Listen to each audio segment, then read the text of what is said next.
Man, yeah, just wear the beanie. That's it. That's pretty solid. I feel good about that. That's a good way to start this. Get the attitude up high, you know. Good trade 2 J's if you could become Wolverine. Where are you getting all this information? I definitely heard some rumors about it. Are you still going? I get goosebumps thinking about it because it's like you can hear them get. The car, I was going to qualify and I was going to drive that out the racetrack. Just threw the hood over the ditch and Longest employee of Knox. You did some digging there, huh?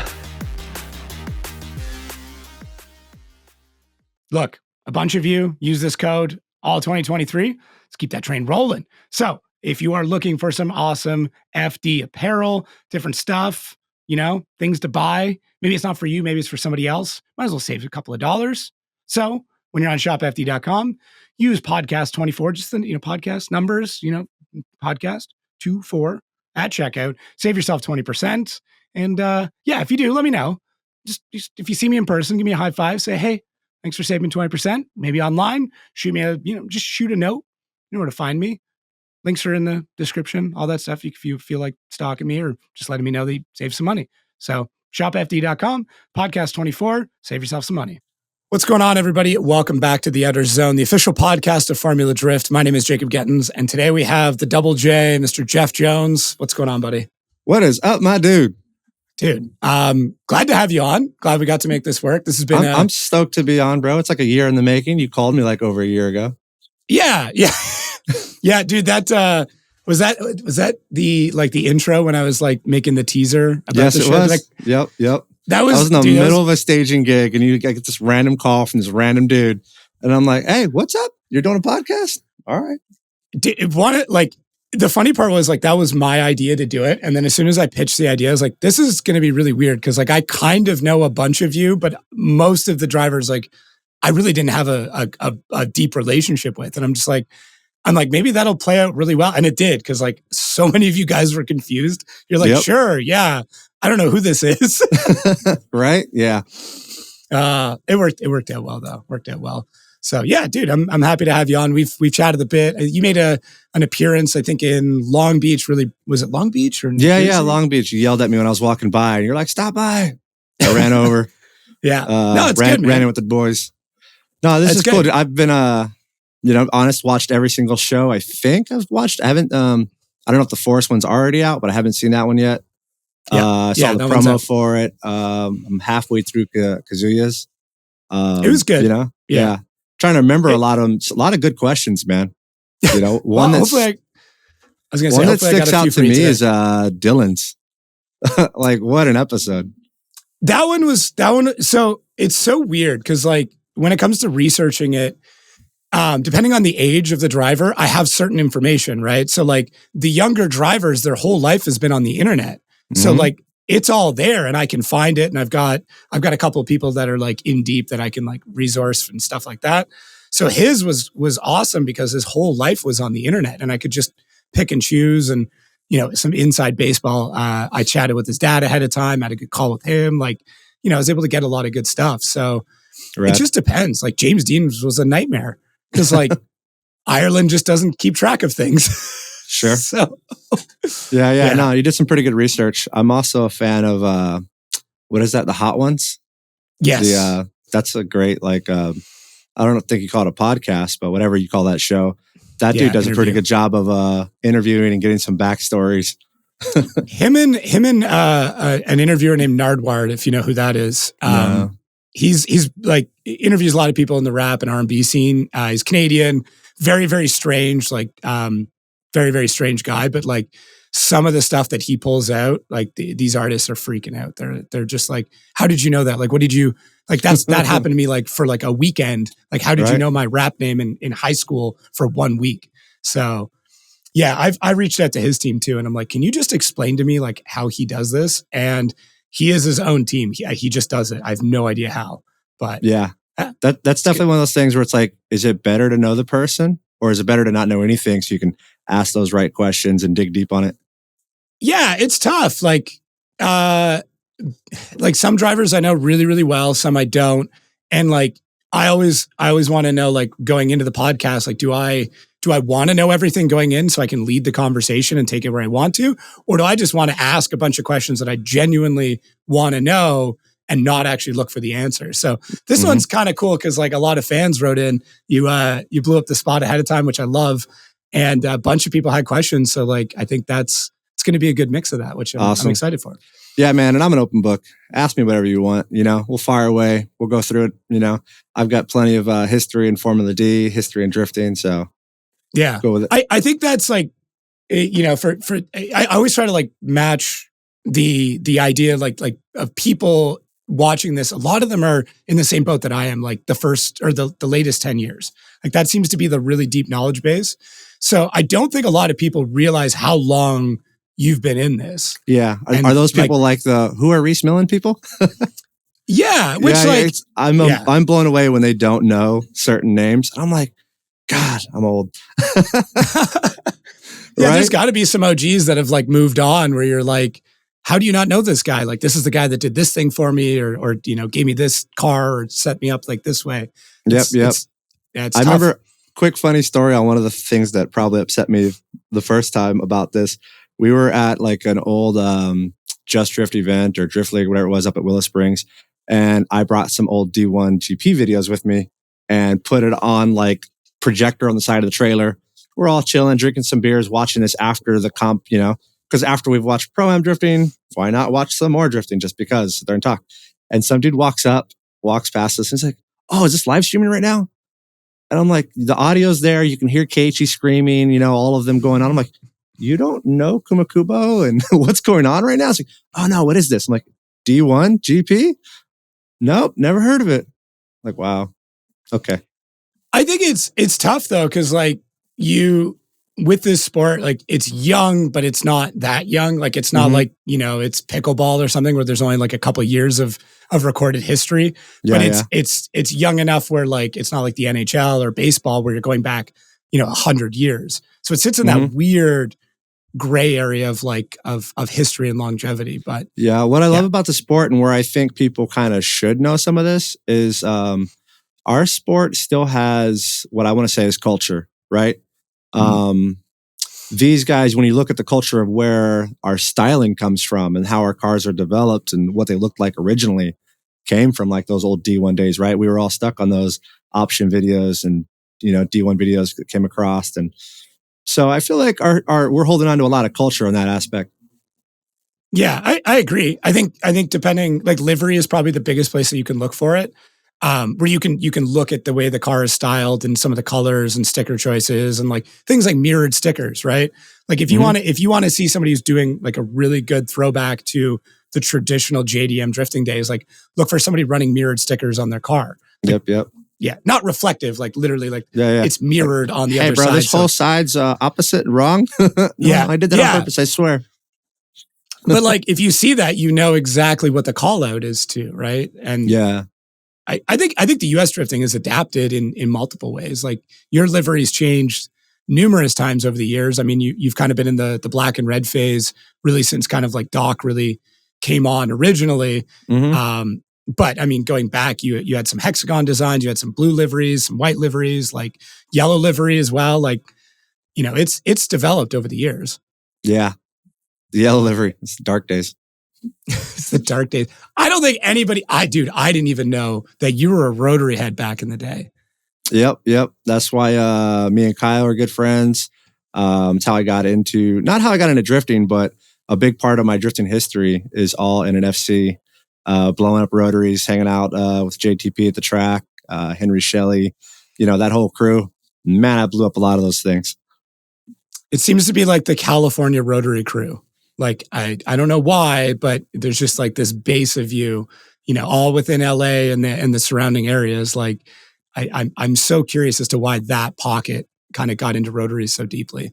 Yeah, kind of odd, right? Maybe they were here and cheap. I might be one of the few that still has my FC. I know Forsberg has his, but he didn't really have his driving at that time. Unfortunately, JTP's original one got stolen. Yeah. And he had another one, but Andy's Tire still drives that one. And Kyle, man, I always give him crap. Bring it out, bro. Yeah. I love the fact that like a lot of you guys do have those original cars because like at some point in time that becomes like a museum piece, right? I guess so. I don't think mine's going in a museum. I think I'm just going to drive that thing till she's burned to the ground. It's currently got a 1.5 JZ in it right now. A cylinder that's not so round anymore. Needs a little bit of love. May have driven it a little bit too hard. It's going back to its rotary roots. That's all. Pretty much, man. It's just it's going oval because it's bad. Do you is that like a weird piece of nostalgia that's just stuck on? Where you're like, I can't sell it. Like, why? Like, this is it's terrible, bro. That is like, there is no reason to keep that car. It is got a cage that shouldn't pass any kind of tech. It's been on fire multiple times. It's got all of the worst parts, all the hand-me-downs into it. But, I take it up to Apple Valley Speedway and it moves, it boogies, when it runs. But no, it's a good car to have fun in. I could definitely probably sell just the swap kit in that thing and use that money for something else. But yeah, no, that's stupid history. That's the one thing I won't get rid of. Like when I sold my S14, I was like, sweet, I'm making a financially smart decision here, saving some money for a house, right? Bye. The FC, no, keep it. Yeah, that's a tough one to part ways with. There's parts of me that wishes I had like some of my old original cars back. And I've said a couple times, like nostalgia is a hell of a drug. Like it really, really is. For sure. Yeah, you've held on to bits and pieces though. Didn't you take your S chassis dash and move it into the Z at one point in time? Let's see. What did I have? It was an S14 dash that's in my older car. For those that don't know, I have two Zs. One is my old pro car. It weighed a good amount, so I built a second one. And yeah, that car had an S14 dash in it from the old S14. And I always do something with the dash, like throw on some, I don't know what you call it, just like go to Annan's Linens, find some kind of funny fabric and just throw it over top. One year we did pants that had pants on pants. That was my S13. We had bandanas on one, but usually the FD live stream crew or maybe the TV crew was like, Jeff, there's a big glare from your window. It's hard to get like camera footage through there. I don't know. And it's kind of funny when they told me that, I was like, that's probably messing me up too, but whatever. Looks cool. I mean, that's why you flock a dash, right? Is to make sure there's no glare off of it. Yeah. It's always wonder with like Literal's dash, where like it's incredible. If anybody listening gets a chance, go check out Ryan Literal's dash. It's crazy, but like it's pretty reflective. Yeah, right. That's gotta hurt certain venues. Yeah, I can see like Seattle, just like as the sun goes down, it's already a nightmare to see that, like just that bounce. Another piece of lighting in your eyes going around that bank's got to suck. Yeah, for sure.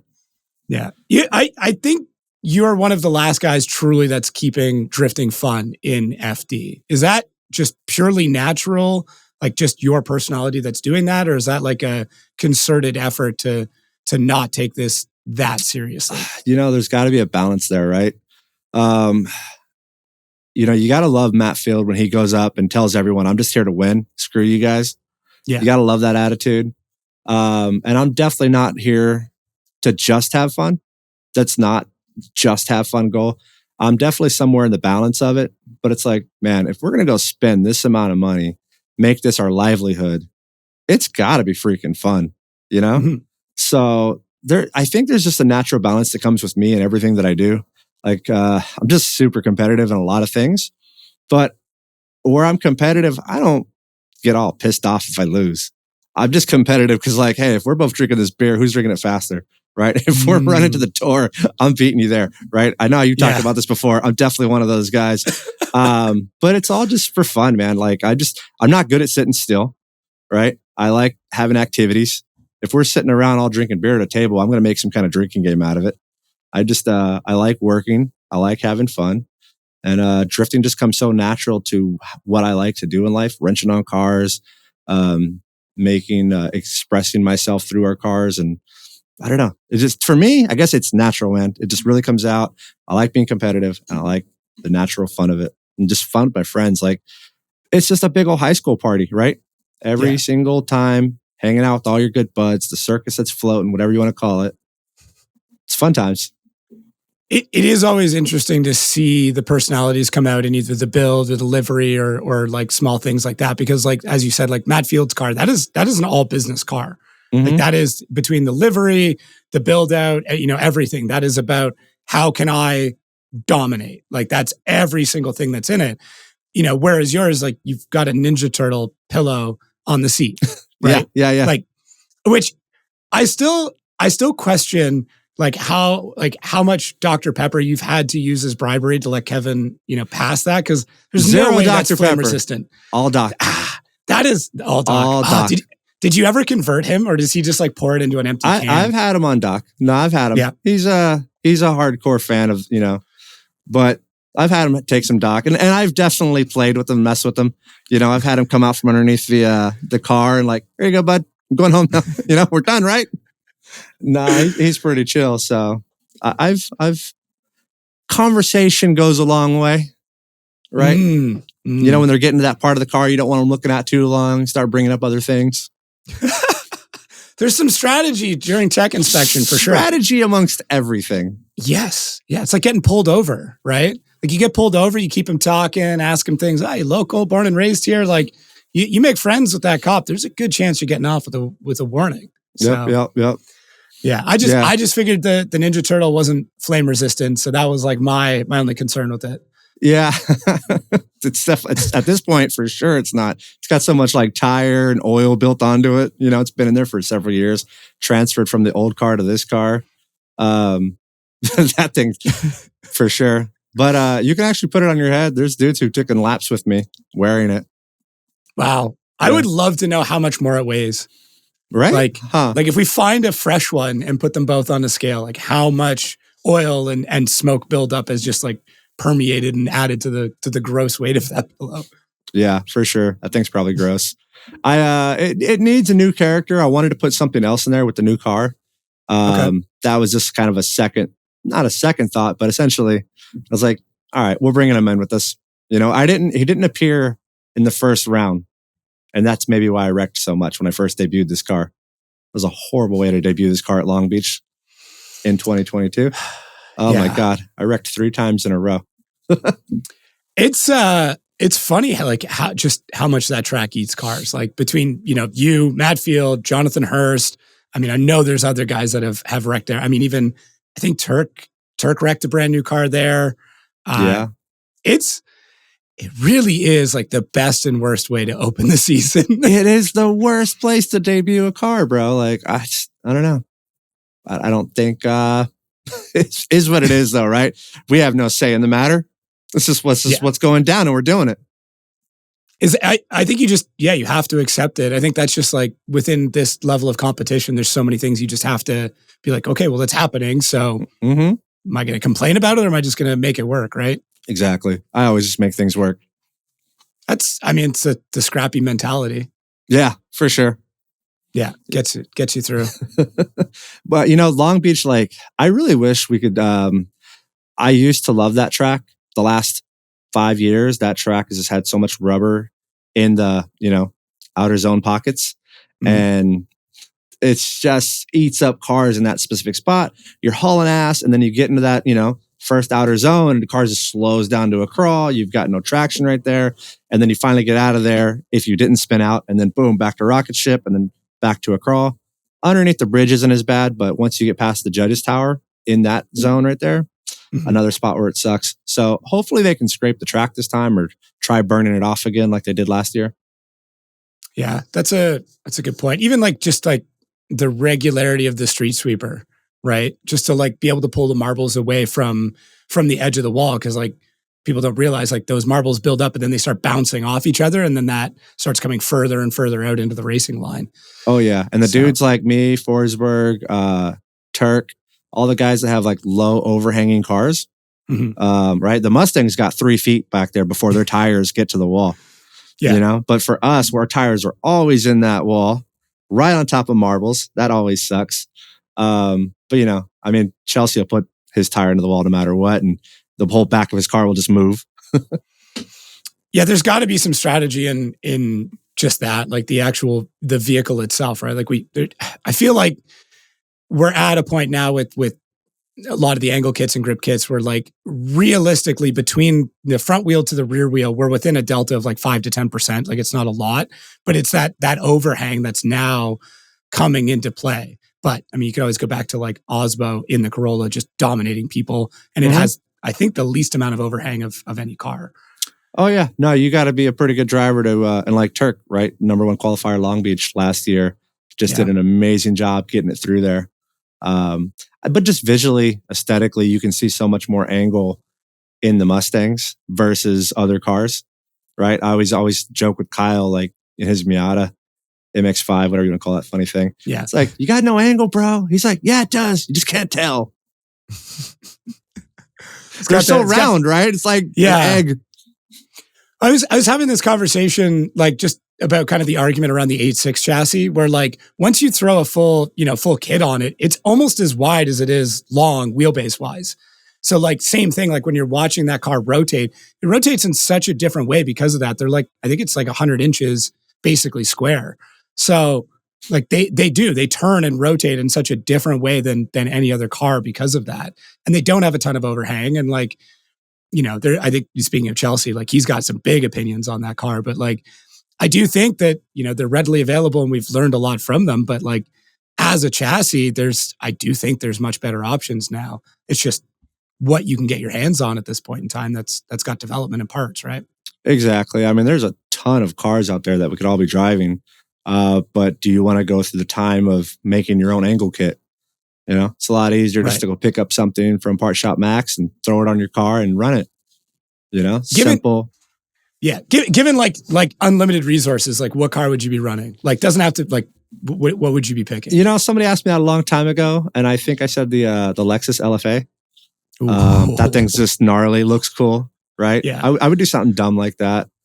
But I'm pretty happy with the car that I have. And but here's something cool that I think I'm gonna do. And it's just because I've been watching Mustangs drive for the last few years. And ever since Vaughn came out with that chrome nose on his Mustang, I even told Vaughn, I'm like, man, you're really selling Mustangs on me right now. But not to go down the Mustang route, I did purchase a 2019 Camaro. So interesting. I am going to be building up a Camaro. I'm not saying I'm going to compete in Formula D in it, but over the off season of 24, I am going to start to work on this thing, develop it, throw a motor in it, take it out drifting. It's a newer body style than the older one that people saw Conrad drive. They saw Tyler McCory. That thing's bigger box, much wider wheelbase. They literally told me to stay away from those cars. Before I built the 370Z, I was almost going to build one of those. And I literally called up one of my buddies like, hey, can you get this from Copart for me? And he's like, Jeff, come to my shop first. I got something over here. And he had the 370Z that I bought from him. And I'm like, all right, well, this is an easier plan. And then I called up Part Shop Max. I'm like, hey, do you have parts for either one of these cars? And they're like, well, if you do the Camaro, bye. But if you do the 370, we got you. So it really is like the Dodge line of cars has been so untapped in drifting, right? Like, I don't want to like shed a light on something I really don't agree with, but like you see it a lot in other types of burnout culture, if you will. Oh yeah. Yeah. But in drifting, like, man, you just don't see it a lot. Like any of the Dodge, I mean, Viper, but like, that's like one dude. No offense, Dean. But like, you just don't see much Mopar in drifting, which is... Exactly. Unfortunately, it's, I feel like that's just a big old tennis shoe box. That's probably got a brick in it. Do you really want to go drift that thing? They look freaking rad. Now, are they going to perform? You could probably gut the heck out of it with FD rules. I don't know the limitations of the suspension, if anyone's made suspension for it. How much weight can you take out of thing? I've heard a lot of problems about the engines. I've heard that they can make a good amount of power for a little bit, and then you're having quickly running into problems, right? So that's something you don't want to have a headache with. Like, are you going to go buy a Dodge and jam an LS in it? Yeah. I mean, at this point, like nothing is sacrilege in drifting anymore. It's not, but still, I'm sure there's somebody out there that's doing it. He's just in Pro-Am and hasn't got out of there yet. Yeah. Yeah, I'd be curious. Like, I think you guys are stripping these cars down so far, and even at the Pro-Am level, like they're basically going down to bare chassis. So I would love to know what the bare weight of full naked car, like what's the base weight? What are we working with here? Like, so that could be the issue. What's the crash structures going on in there? Because there's certain cars you can get down to pretty much nothing. 240s, S13s. There's a lot you can take out of there. Like back in the day when we were dumb and didn't realize that these cars were going to be expensive later, we used to cut them up. Like, oh, you wrecked your S13, whatever. Let's cut it up, take it to the recycling yard. Boom, gone. You're right. Just for like smashing the front end on it. Now we're like, oh, we can save it. But when we used to cut them up, I could always tell, like, dude, an FC is way harder to cut up than an S13. The metal sticker, there's like way more structure inside of each like A pillar, B pillar. And then, if like, I don't know if they're doing it now still, but like when you'd get a front clip for like SR20 swap, you'd always see those were always cut up. You can kind of see down the A pillars, all the extra metal in there. So you could see the ones that were just stronger. I think that's what makes an FC itself a little bit heavier than most of them and than certain other cars. Just the certain layers and how they're more layers internally, marrying it all together. Yeah, I see guys now like drilling out spot welds of S chassis and selling like one specific section for hundreds, if not thousands of dollars. Exactly. I remember seeing like Rad Dan doing that on the Supra, and I'm like, oh, this seems like a lot of work. Like, it's crazy. But then you kind of realize same thing. Like, this is a car that is a commodity. Like, we're not making anymore. So it has no plans on making reproduction parts right now. So like, yeah, it's worth the time to spot weld this, especially with like some of the FD regulations where like, if you want to replace that part, the only way to do it is to drill out spot welds and re-weld that part in. Yep. And it's like you said earlier, it's our cars are, the Formula D cars are almost not cars anymore, but I am a fan of the sticking to the suspension that they came with. So that's a different aspect from like the NASCAR, where they went. Because what happened to stock cars? Like, what does that word even mean anymore? Yeah, you guys talk about it a lot on here. The full tube chassis versus what we are. Maybe it's because I'm older. Maybe I like the nostalgic of building your car. So like literally, was it yesterday or the day before, listening to Brandon Sorensen's podcast and where he wanted to be with it, build a full tube chassis.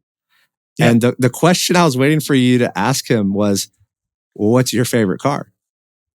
Right? Because if you could build any car, you didn't ask him, what's your favorite car to drift? Why did you choose a BMW? So I think you got like this new crowd of guys who just want to build a pro drift car and have no car culture, for lack of better words, that gravitates them to a Nissan chassis or Mazda chassis or Toyota chassis, right? So for me, I want to drive in a manufactured chassis because I do want to drive these cars to the car meets. I do want to brag about, those simple, small things, in the home build cars. So I think that's the difference. So what I would argue to that point, it's really interesting, but what I would argue is that what you're attached to and what Brandon are attached to are the exact same thing. But what we have to remember is the point of attachment and the timeline that attachment would have happened, right? So you would have been attached to these cars, let's say at like 10 or 11, 12, let's say 10 to 16 is kind of that's when you get attached to cars, right? Sure. What he is attached to now and what he talked about didn't exist. So the reason why you're attached to a specific chassis is because like a pro FD car didn't exist yet, right? So he's just attached to the idea of, I want the craziest drifting car I can get. And on your side of things, that's an LFA. That would have been the craziest, but we've progressed so far since that attachment point that like, it's so, not an LFA. Well, it's here's the next question. Chassis. What would your full tube chassis car look like when it's done? Like what body do you put on top of it? Yeah, right? because like that's what you're going to gravitate towards. So I don't mind the whole tube chassis thing. Like Chris Forsberg's Altamaniac, freaking crazy. Sick. But it's still a Nissan. It's not underneath, but it's gravitating towards something. Now, what's really cool is Felipe's S13. Probably butchered his name. I don't know how to say it. But his S13, that thing, all the suspension points are in the same spot, right? All the pickup points. It looks like an S13. It's a full tube frame thing, and he's building it so it will be a replaceable chassis. Yeah. But it's going to look like an S13. I feel like that's the ultimate sick car for, yes, we can build tube frame cars, but yes, they still replicate something of what we like, of what we want. It's just such a blurry line of like where, does a NASCAR look like a Camry or a Supra? No. It's got the headlight stickers, but under, remove the stickers and all of those cars. I literally watched a thing on it the other day. They're within 100,000th of each other. There's no diversity of those things outside of an emblem of a sticker. That's where then it just becomes like whoever pays more, right? Like it just becomes who pays more. That's delivery. That's the car you go with is, Chris goes with a Nissan because sponsorship. Sure. Yeah, exactly. I'm sure Brandon wouldn't care. It just depends on what name's on the check. Yeah. That's why I'm wondering what he would make it look like after the fact. All right. I'm making notes for the next time he's on. There you go. There you go. No, it's good. It's a good question. Yeah. Yeah. But I'm not against tube frame cars at all. I think we're ultimately going to get there. It's going to be a good idea. But I think, again, how we kind of started this conversation, I like the heritage of the sport. And so I would at least make your, tube frame car look like something. I'm not a fan of death carts. Not a fan of those at all. The death carts where you just like cut up the whole Miata, Beamer, whatever, and you just, you're just there to be simple and small tires. I mean, I get it. You're saving money. Definitely get that. But you're losing the sex appeal of it. I mean, look at like the Legends cars, the Bandoleros, like that kind of stuff. Like that is vaguely referencing like an old Ford Model A kind of. Sure. I'm sure someone's going to come in. That's not that. It's a 34 Ford or something. But you understand the concept of it. Like it is a tube frame vehicle that happens to look like an old tiny roadster. Yeah. Those things are cool. Yeah. They're sick. I seeing Adam LZ's video on that like kind of made me have pause where it's like, oh, like a lot of circle track stuff is not doing great. And a lot of these cars are up for sale real cheap. Like, could we see a old circle track style drifting event where like that's our easiest entry into getting into tube chassis, where it's like we take a stock class from a different racing series, modify a couple of things, and now it is a drift car. Yeah. I don't know. I just want to, like, as I've said before, I just want to see the sport progress. I don't really have an attachment as to how it needs to. I just want to see it keep moving forward. Exactly. I mean, I am. You see all the stuff I'm doing on the back end. Yeah, dude, you're, I always think I'm busy. And then like, I'll check in on guys like you or Forsberg or like basically anybody in drifting. I'm like, oh, I still have time in my day. Cause like Jeff Jones has a full-time job, has an FD program, is running an entire drifting series on top of that, and then making meme content constantly. Like, what am I doing with my day? I just like working, man. And the passion of drifting is just an addiction. And, I felt like there was a few more hours of my day and saw a need, and I had a business partner who wanted to like help out. So me and RJ were like, hey, we're creating our own drift series, and then I forget how we called it Hot Pit, but yeah, I think we were just like trying to come up with catchy names that people say all the time. And then two words, hot and pit. And yeah. Hot's going to come out of most things, right? Probably the first word you think of for a lot of stuff. Hot pit. Yeah. It works out well though. Cause it really messes people up at Formula D and other places. Take your stuff to Hot Pit, or when you're actually at Hot Pit and you're like, where are we going? We're going to the Hot Pit. What do you mean we're going to the Hot Pit? No, it's good. It's good co-branding. I like it. Yeah, no, that worked out well. And yeah, dude, that's, I have more and more appreciation for Ryan Sage, Jim Lau, everyone in Formula D, everyone across the country of small, Pro-Am series that are trying to do their thing. Because goddamn, it's a lot of work. You like beat me to that question. Because like I want to understand like how your perspective has changed going from a competitor to an organizer. Like, oh yeah, I've worn like every single hat. I feel like, of course in drifting, in my program, I'm the racer. I'm the marketing person. I'm signing contracts. I'm just trying to figure all those things out, running the rig, yada yada, and then threw on the hat of being an event organizer. And I had been judging multiple events before that, so that was an easy thing for me to take on. Luckily, I've also own a concert stage and lighting business, and I've been doing concerts like literally since I was 14 years old. So structure of large venues and running that kind of came easy to me as well.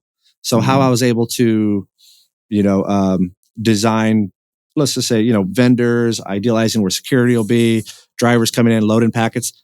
That's stuff that we at least did for the concerts as well, right? Because with us, we're when's the band coming in?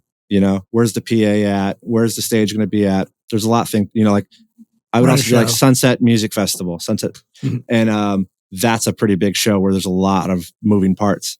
So I was at least already kind of wearing a similar hat. Put that hat on for Hot Pit, and then, but man, there's being. I wonder how many people complain to Ryan Sage, because there's definitely a lot of people that not complain, but just like want to put in their 2 cents, right? And I know I'm one of those people with Ryan Sage that always have their, strong opinion, but I'm hoping for the best of the sport. But I'm sure Ryan gets a lot of it. But yeah, with that, dude, just so many hats to do this. Figuring out like Andy Luck's job of safety, right? He's got like all the structure that's got to happen, where people got to be, people you got to kick out if something's going wrong. I've had to do all of this stuff, and I'm like, God damn, I need an Andy Luck over here now. Like that's kind of how we run a Hot Pit. Is all right. You're doing Kevin Wells' job. You're doing Andy Luck's job. Because that's the best way to like reference what their job is going to be and how they're going to do it. So yeah, I need someone who's going to be mean and kick people out. You're Andy Luck. I really have to get him on the show. I do. He's so good. I know. I good. love Andy, and it's like he's such a juxtaposition because like and he's got that position where no one's going to like, right? No, he's someone has to. Yeah, you become friends with him, right? Like I feel like we're pretty good friends now. The first few years, definitely, I was messing up, doing something wrong, and he was yelling at me. Luckily, I got on his good graces, but now I totally see his perspective on you need that person. What's the most unforeseen thing that's happened running Hot Pit, where like it happened, you're like, there's no way I could have planned for this. Like, we'll good or bad? Because I've done both. I mean, either one. I'm down for both. What came to mind when you said unforeseen? We invited some stunt bikers to come and put on a show, and he's like, "Sweet, I'll invite the crew." Well, we had over 300 bikers. I can't even give you a number, but it was over 300 bikers roll up, and I guess they thought that they were just gonna roll in through the front door, like all club style. Park them, line them up.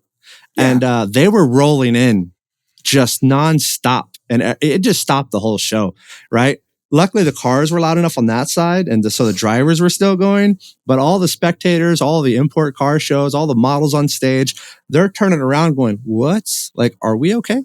And so in my mind, I was like, oh, this is cool. They actually showed up.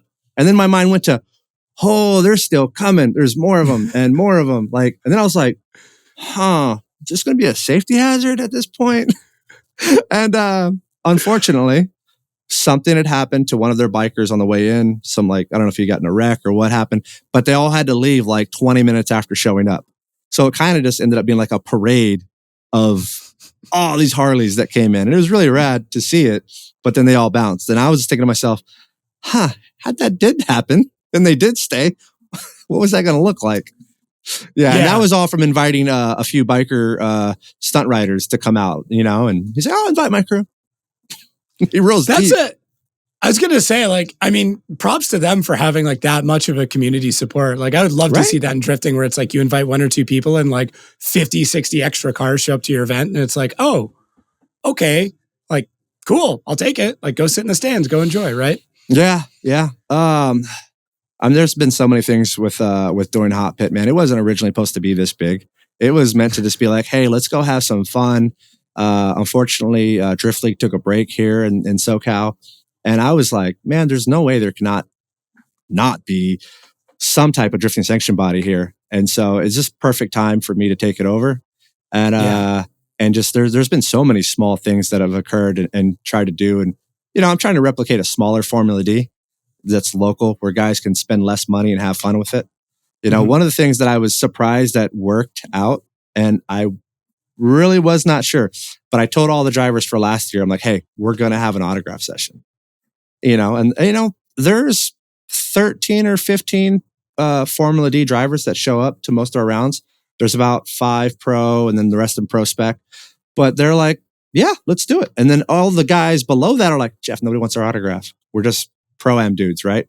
Mm-hmm. I'm like, so I have to really feed to these guys the dream. And I'm like, bro, we're going to make it happen. Mm-hmm. Like, you guys are stars. You just don't know it.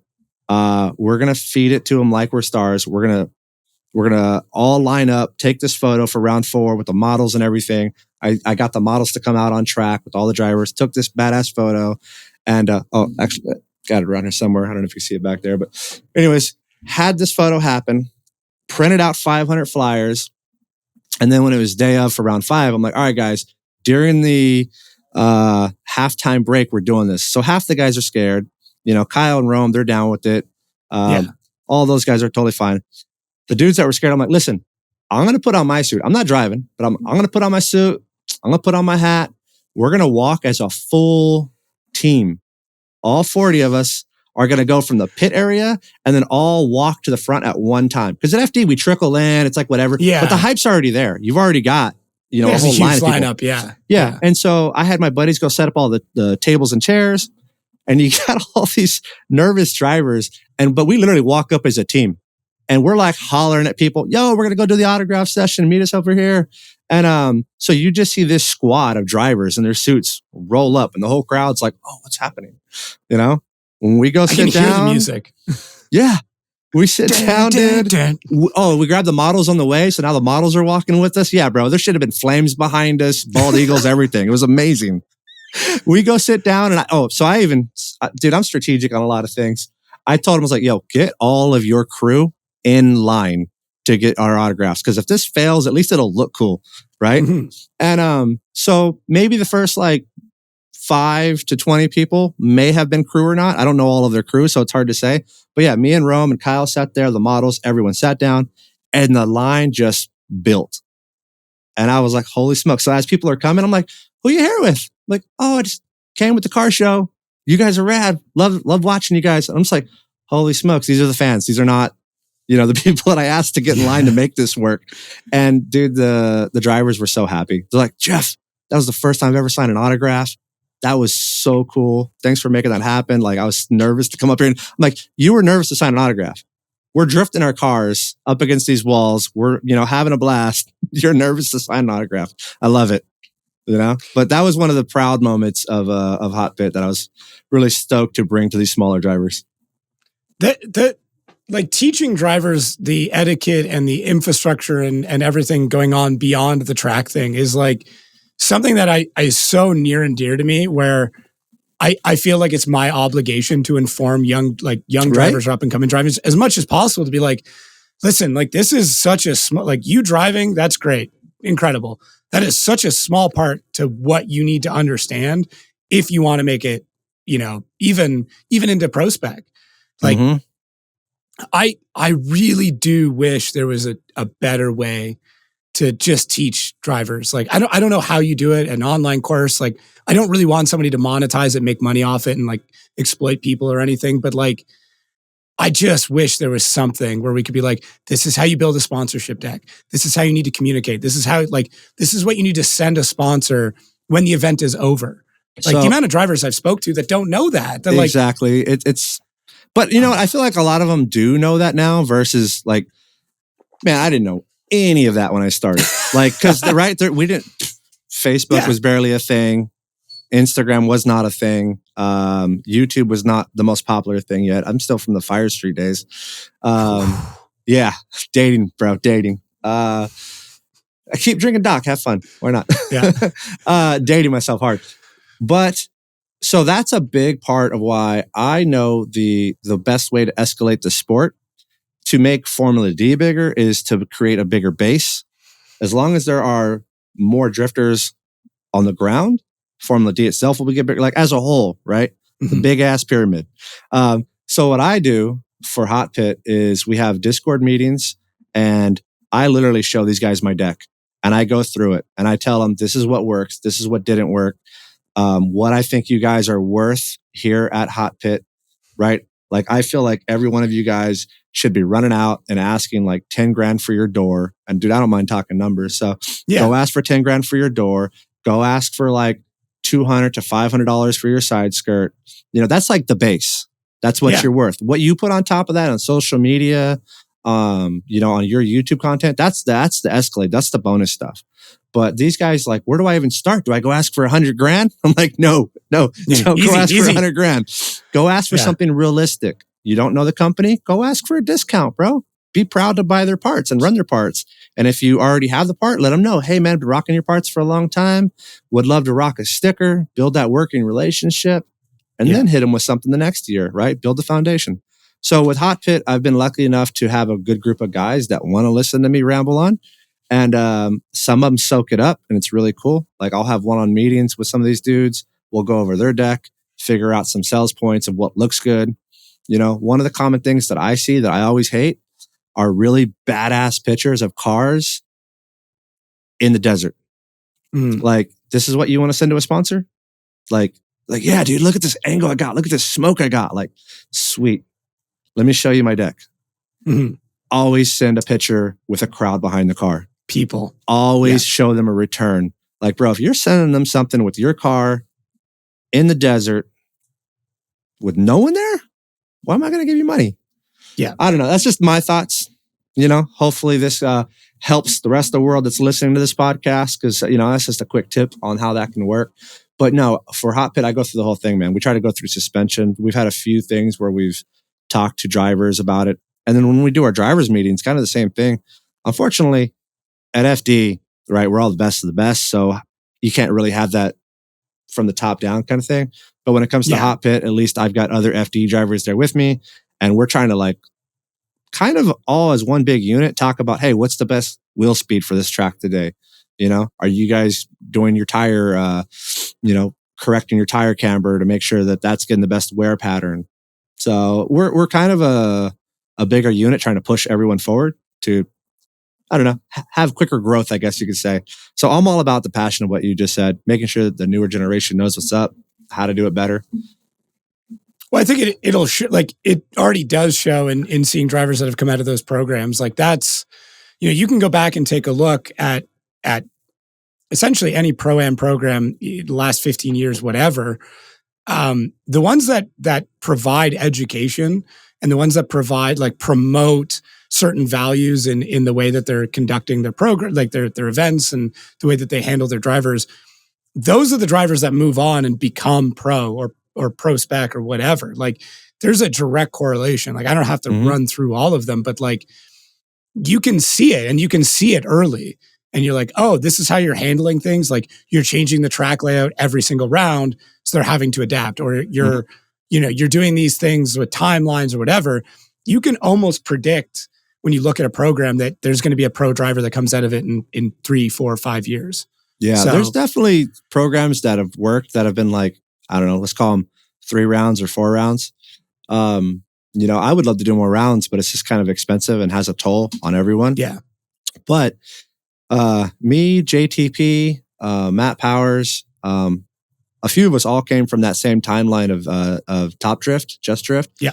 Man, back then, I think we were doing like 6 or 7 events. That was like our rounds were, I think we're up to 7 at one point. And then we had to go to Pro-Am Nationals in Laughlin, right? Yep. To go battle it against ex-pro FD drivers to get a license. Like, it was a much harder field back then. But I think that's what shows the sustainability of certain drivers and why a lot of us were able to stay in for so long. You know, we knew how to educate ourselves and do that way. I feel like a broken record because I've made it, like, clear so many times. Like, that's part of my frustration with shootouts. Oh, shootouts are shit. They're shit. They're dog shit. Cool. Stop doing them. You said it. If you're doing freaking shootouts, bro, I'm sorry. I don't want to say it's a cash grab because there's some good, honest people that are trying to do these for the right reasons. Yeah. But why? I mean, if you won a shootout, are you ready to spend 50 grand to go get your ass kicked by everyone else in ProSpec? Are you ready to go spend 100 grand plus to go get your ass kicked by us? Right? I mean, dude. It doesn't educate attrition. Like it doesn't teach you how to have a team that you can manage over that period of time. It doesn't, like, are you a good driver if you win a shootout? More than likely. Yeah, like, more than likely you're a phenomenal driver because you just beat out 64 people or whatever. Oh, no. So you just said it. 64 people. That's a good shootout. There are shootouts that have less than 16 attendees. Right. That is just who's ever, that's nothing. It should be, in my opinion, if you're winning a license to run in ProSpec, it should be at least 32. You should have to have battled through a full field because if you want to do well in ProSpec, you have to do the same. How about it has to be a minimum of 32 drivers on a 2-day event? Minimum. And you got to get the most points out of 2 days or something like that. Right? You got to go there, 2 competitions, Saturday, Sunday, whatever. Minimum 32 drivers both days. And you got to come out on top both days. Because that way, then you're not having the one lucky day. Right? As I say, I think the only person... Or the one unlucky day. Yeah, or the one unlucky day. I was thinking, like, in the COVID year, Vaughn won Irwindale twice. I forget where he won twice. Yeah. He was crushing it somewhere. Very rare. Very rare. But yeah, man, shootouts are shit. You're welcome. I like the idea of a shootout in the cash format. Like, because it kind of feels like gambling to me, where it's that's like, cool, totally anybody fine. can Just go don't and do give it. an FD license for it. Yeah. Right? If you want to have a one-off, on like, just cash payout day, Perfect. Totally down with that. Yeah. But don't think that you're going to become an FD driver because you want a shootout. I want someone to like run the stats for me and either prove me right or wrong. Because maybe we're wrong in this. Maybe that there are drivers that have won shootouts that have progressed and are doing incredibly well. But I would love to know drivers that have gotten their pro spec license in a shootout and where they are now. Yeah. Well, there's so much more to that, right? Like, were they doing a bunch of other events and they just happened to get their license through that? And this is like the one part of me that struggles with the shootout thing is like, there are drivers that live in areas where it is very, very difficult to compete in 4 rounds. Like, it is not, which then I kind of go back and I'm like, well, if you're going to run in ProSpec, they're all over the country. So that shouldn't be an excuse. But there are drivers who have been unlucky, have had really nasty situations happen.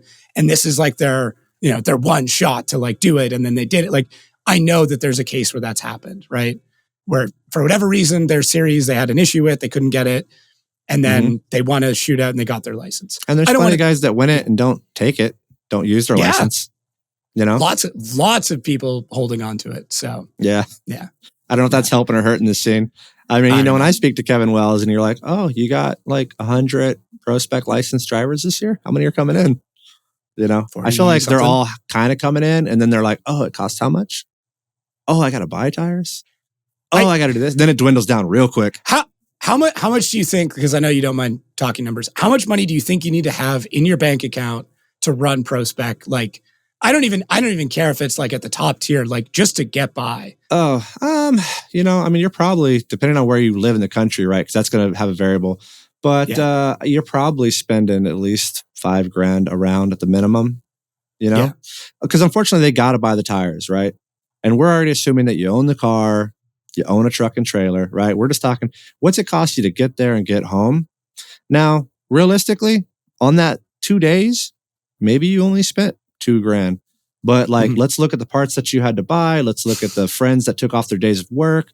Let's start like looking at those things where money was spent that you didn't think about, right? Because you took off time from work, add that to the budget. It's not money spent, but it's not money earned.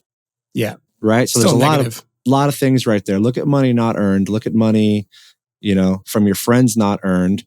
These guys probably took an Uber to get to the airport, Yeah. Yeah. There's all kinds of buddies. Yeah. Oh my God, never fly Spirit. Hate you, Spirit. Hate you. The passion. I don't ever use the word hate for a lot of things. Spirit, like, you know what you're doing to people, bro. You know what you're doing to people, and you need to stop. Frontier is not much better. But I know No, what they're you're just the what do you call it? Like the sister company of Spirit. Yeah. Bro. God, they suck so bad. If you've ever debated to yourself if it's worth saving $100, it is not. They will get you at the gate on your baggage. I did shop a flight recently. I can't say where, but between Delta and Spirit. And once I like adjusted for everything else, it was actually cheaper to fly Delta. Oh yeah, like I guarantee it. I mean, it's out of Detroit, but like Detroit's a hub for both Delta and Spirit. So Sure. like, you know, I get both ends of that. Yeah, no, hate that. I wanted to kind of go back to that topic. I just kind of forget where we were on it. No, it's all good. It's all good. But yeah, no, it's these guys, man, not ready to spend the money, go get their ass kicked. That was another reason why what the thought process of Hot Pit was, and why I like seeing these other events where it's just for cash battles. Mm-hmm. I think 5 years ago, maybe just 3 years ago, probably 3, you didn't have as many pro drivers coming down to the lower competitions. Yeah. You kind of had two things. I don't know if it was pride or if it was some sanctioning bodies holding them back saying, oh, you're not allowed to drive because you're either too good, we're giving away a license, people don't want you here because you're going to take away a license.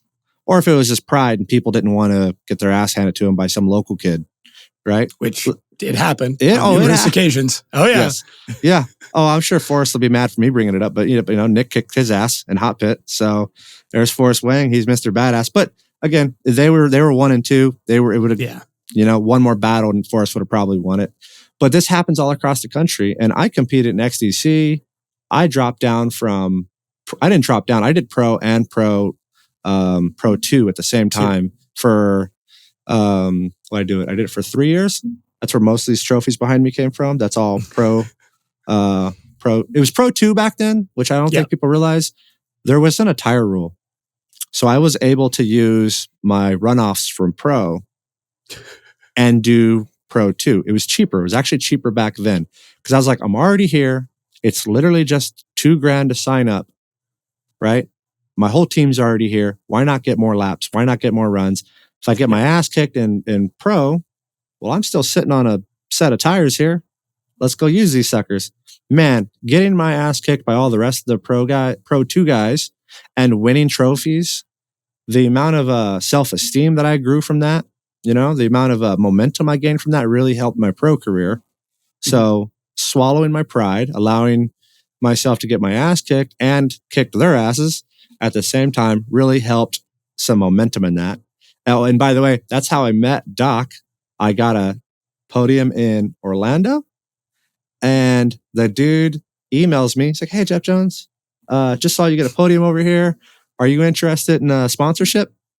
And I was like, how do I reply? Fuck yeah. Like super quick. And so I was like, I told my brother who helped me do most of my marketing at the time, most of my conversations with sponsors, like, Greg, answer this professionally. And then, you know, that went from like getting a 18 pack of soda to becoming a primary sponsor, a title sponsor for multiple years. But taking that step back really helped me build a better foundation to take steps forward. Because if I had just stayed in pro, getting my ass handed to me, you know, only doing practice, getting my ass handed to me by freaking Dye or Forsberg every, you know, time I'd go out, I would have never built any momentum. So yeah, all of these, where I was going with that, sorry, I ramble on. Where I was going with that is I love seeing that there are now more places for top pro guys and swallowing their pride if it is that, or just like, it's more okay now to go to these local comps, right? Because you had Clutch Kickers, that was a big payout, and that was really rad. The LZ Tour is, I don't know if that's lower. That's like a pretty big thing. It seems like a lot of badass drivers having fun. But, you know, there's things across the country where there's more pro drivers driving. And I feel like that's pretty rad, you know? I know Vaughn's probably not showing up to most of them because it's so much to spend, you know, for his rigs. He's probably not jumping in some crappy car. But it's cool to see Chelsea, right? Running that, what was that, like 235 class in Jersey? Yeah.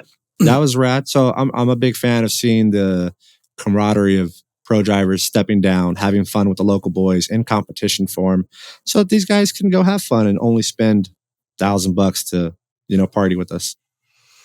Yeah, I mean, I think it's important, and it gives drivers coming up to like a realistic meter to judge against, where it's like, oh, these are, at one point in time, the best in the world, arguably still are. Like, they could jump back in at any time and compete and be fine. And I get to drive against them. And like, the only way you get better is by driving or competing against somebody who's better than you. That's it. Like, that's it. And so for those people coming up, it's great. And then, for you guys, it's a less stressful environment to just get in reps and also drive against, either up and coming driving styles or chassis that you don't normally compete against, or just like drivers who are doing something that's different. And you're like, oh, I've never seen a guy initiate like this before. I've never had to compete against a guy that does this type of initiation. Okay, now I'm learning something. Running, it's that type of confidence is different. And then, it's like a drunken confidence, right? When you get these guys who are like trying to make something of themselves, and they're like, here's my chance. Like, I get to go against Jeff Jones. I'm just going to door the guy the whole way, because when else am I going to do that? Right? For better or for worse. Yes. For what you did just say, I'm a big believer in, dude, always run with people that are better than you. Find the people in the room that are smarter, make more money, believe and push harder in life. That will help you grow, whether it's drifting, freaking bowling, making money, just happiness, spiritual belief, whatever it is. Run with the dudes that are just pushing harder. That's going to make you run faster. I've always been a believer in that, man. If you're hanging out, with all the boys on the couch at home, and, maybe you're the best one of that group. I'm sorry to say it, but you might need to leave that room. Let those guys stay behind. I've got a lot of friends I wish I could bring with me, but, there's always those dudes who are talking about, oh, I'll go to the next one. I'll go to the next one, and you're waiting for that guy to get to the track. That dude's holding you back, man. I'm sorry. They're your old friends, but they're holding you back. So pick and choose the ones that are going to help you the best. I got long-term friends from way back in the day that are still with me, but there are also those that you just have to say, all right, dude, I'll see you when it's like family time. Right now, I got to like push my business, push my lifestyle to be better. So whatever that is, whether it's drifting, if you're a drifter, or if you're just someone who's listening to this podcast, bro, push your life to do better. Yeah. If someone's like, this is a blanket statement. It shouldn't be, but like, if someone's like, hey man, you've changed, there's a good chance that's a good sign that we've all changed, man. Yeah. Like, yeah, it's, you get a different I'm career right every several years, right? My uncle says you change career paths like every 7 years. Your mentality, your mannerisms, your thought process, and wealth is going to change things. Yeah. I've definitely got more money now than, of course, when I first started this off. But I'm still I'm still pretty cheap on a lot of stuff. I think that's how I've been able to save some money, dude. I was the freaking brokest kid on Sesame Street when I started this off. There's probably a lot of guys listening or that see my rig and think, damn, Jeff's got it going. Bro, I was brokest kid on Sesame Street on day one. We used to drive our freaking race cars to the track, drive them home all busted. But, ran with some bigger people and made it happen. Got into FD and saw everyone else charging hard. That leads me to a very interesting question, which is, how many Vienna sausages does it take to get from California to Florida? At least 12 cans. I don't know how many are in each can. Thanks, buddy. Curtis. Actually, that wasn't Curtis, but I did, without like providing too much inside baseball, you had a photo of Vienna sausages way back in your Facebook profile, and then I bounced that through somebody else and confirmed that this is still I was on a low enjoyment. carb diet. I was on a low carb diet. I was trying to get rid of the fat. Yeah, worked out pretty well. Vienna sausage, cracker here and there. But so Vienna sausage, some tapatio, some little pepper. Yeah. Choice. I will try that. I will take your word for it, but I will definitely give that a go. Yeah, drain the juice first. Yeah, you don't do anything with the juice. You don't like mix it with Doc or anything? Nah. Drain the juice. Pour some tapatio in there. Oh man, of all the things to get into, canned Vienna sausages. Yeah, why not? Who do you talk about Vienna sausage on here? I just worry now that people are going to start showing up to your pits with cans of Vienna sausage for you to sign. That's fine. Oh, I was going to say, I'll keep it. Free food. Yeah, I'll sign some Vienna sausage, bro. All right. That's everybody's mission now. If you're a big Jeff Jones fan, I want to see it by Long Beach. I want photos. No way. Bring me beer. It's harder to get into the event than it is a can of Vienna sausage. It's totally true. Yeah. I don't know. Be creative. Be creative. Just the shell. It's a can of Vienna sausage. You open it up and there's a beer inside. Right? Shouldn't be giving people these ideas. Oh, sorry. Why not? Well, it's like, what is it? Gabriel Iglesias. Everyone brings him cake. Yeah. Hey, it worked out for him. Though I'm sure it added on some weight, but yeah. Why not? It's kind of his jam. Fan question. Might as well get into a few of those. Sure. Why the racing number change from 29 to 55 to 818? Well, I don't think I was ever 25. I think this is a way deep cut. I don't think I was 25. 29 was given to me by Formula D. Okay. Didn't pick 29. 29 to 55 to 818 is what I have. I wonder if I ever had 55. I don't even remember that number. So I know when I got in Formula D, they asked you what number you want. You got to pick like 4 numbers, preference to whatever. I think I probably picked 00. That was my dad's Demolition Derby number. Oh, and I guess I didn't get that one. And I ended up getting 29. I don't know if anyone had 00 or if it just wasn't a number. So had that for several years. And then my buddy, Calvin Areola, who I used to drift with in the mountains all back in the day, he finally got into Formula D. And then he got 818. And I was like, what the heck? We could have picked 3 numbers? He's like, I guess. I put it on there and I got it. I'm like, sick. Well, he freaking wrecks like every round, which is hilarious. Love that guy. Drives a little Corolla now. Well, still. So he retires out of FD. And I'm like, well, I'm still in the number, bro. We're representing. So to my knowledge, I've only been 29 and 818. I don't remember 55 in there, unless that was the dark ages. There was that one dark year. There was the one dark year. Yeah, the FD that I drove.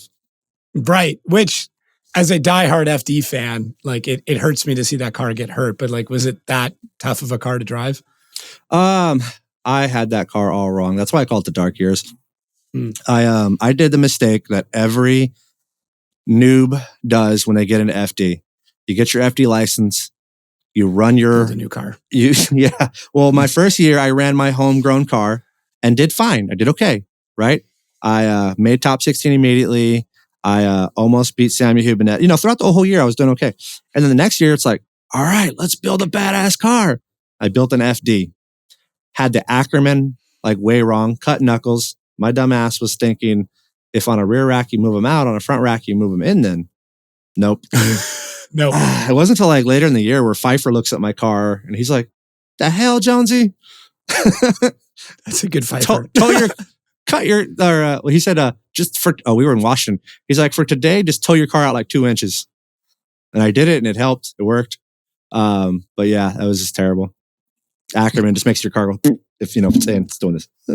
Yeah. That was bad. What else? Engine blew up. There's a 3-rotor. It's a 3-rotor turbo rotary. All kinds of just rotary issues there. I think we went through 2 motors, 1 transmission, W58. We made a adapter plate to go from the rotary bell housing to the R154, but we made it perfect. We didn't make any room for heat expansion. So when it heat expanded just by idling and going to the track and running, literally the shaft had grown and pushed the rotary engine like shaft, the centric shaft forward, and then burnt up the whole, all the rotary seals inside there.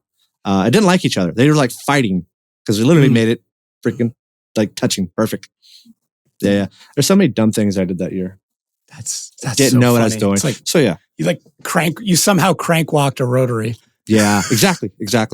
And yeah, that's the mistake that I feel like everyone does. They get into FD and then build a new car immediately, and then it sucks. Like, oh, you should have just ran look at Rome, crushing it.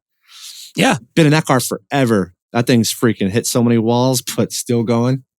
Yeah, He's. Yeah. I wonder what his So he got a new sponsor one. is. I know he's got was it the 92 that like, I don't know if he's bringing that to pro or if I'm blowing up his spot with that, but I know he's doing a lot more in that chassis. He's got some stuff he's working on. He's been running it around town, so I think people know about it, but yeah, it's public. I just don't I don't know if he's bringing it to pro or not, or I don't know. Yeah. I'd love to know. I mean, let's get the rumor mill. Let's get it turning. Yeah, right? yeah. Rumor mill, bro. He's on RTR. Oh, God. Yeah. Look, I want to know right in the comments right now if you're coming to one of the events. If you are, drop a comment and let me know if you use the promo code FD Podcast to check out, save you a couple of dollars. Oh, no, drive the comments up. You guys don't comment enough. I don't know if you knew this, but I'm in there all the time. And if I start seeing all these, that's only good for me. Makes the FD, the higher ups, the grand poobahs happy when you use FD Podcast at checkout. They're a little happy. I mean, they're not making as much money, but they're fine with it because they know you guys actually listen and you do the things that I ask you to do. So if you're buying a ticket, take a couple seconds, FD Podcast at checkout, save a couple bucks. And at the end of the year, they go, hey, you sold a ticket. So see you guys out there.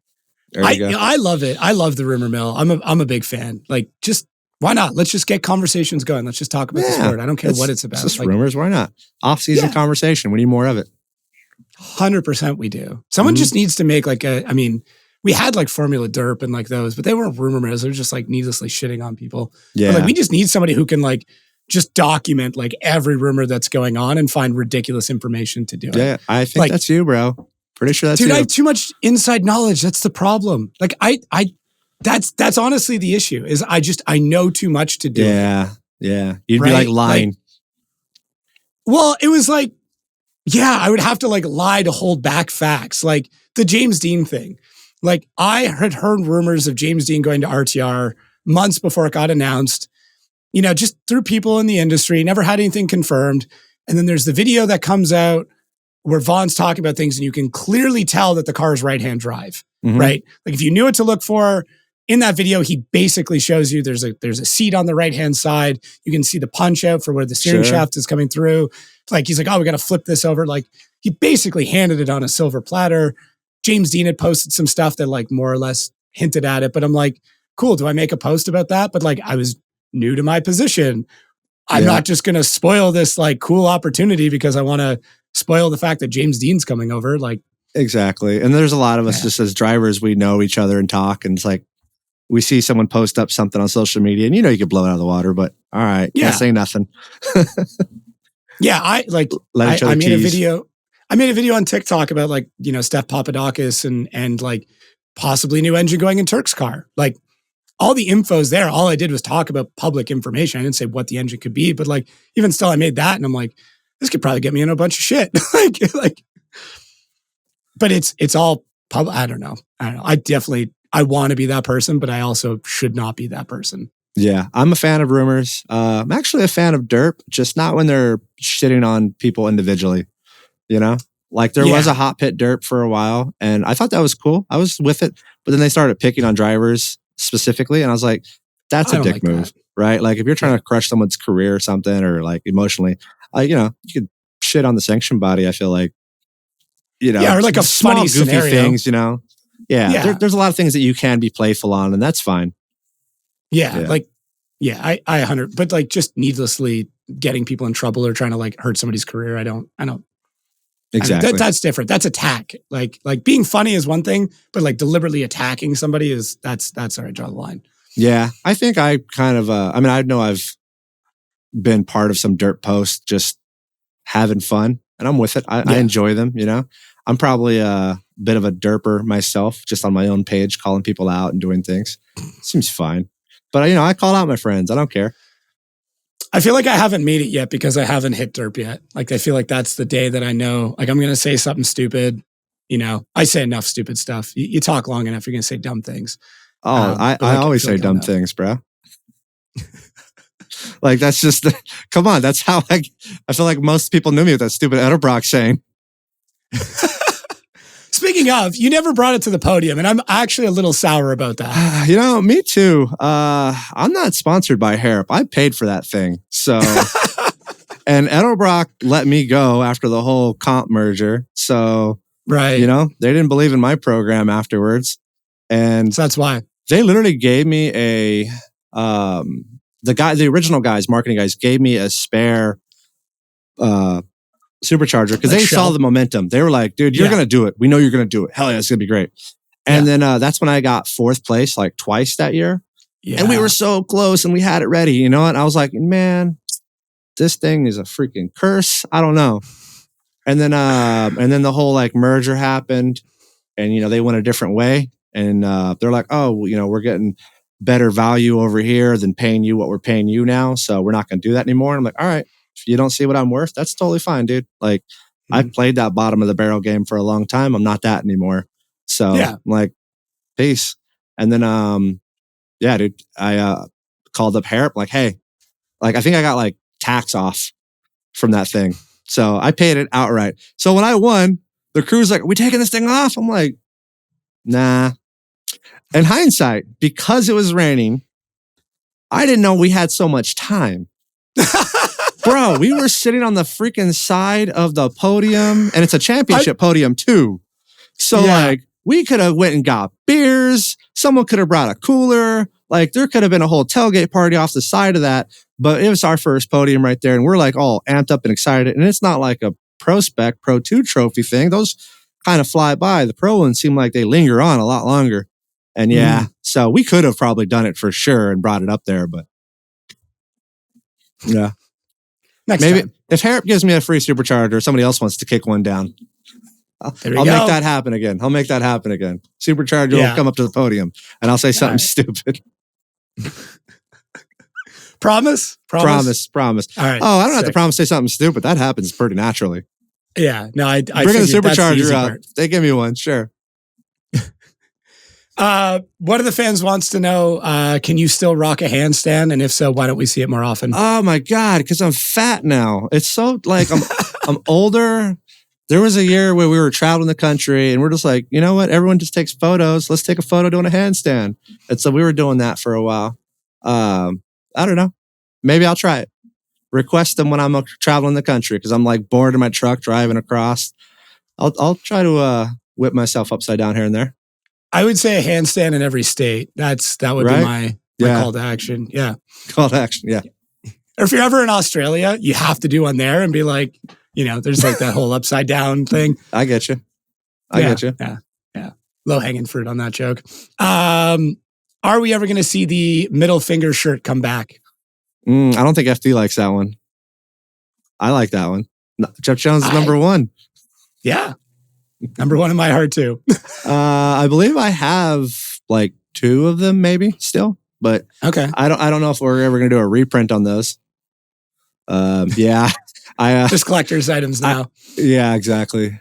We were at Irwindale and I like wore it under my suit and I busted it open like this. And then I hear over the loudspeaker, Jarrett DeAndre like, Jeff Jones, this is a family event. I was like, oh, oh yeah, maybe not.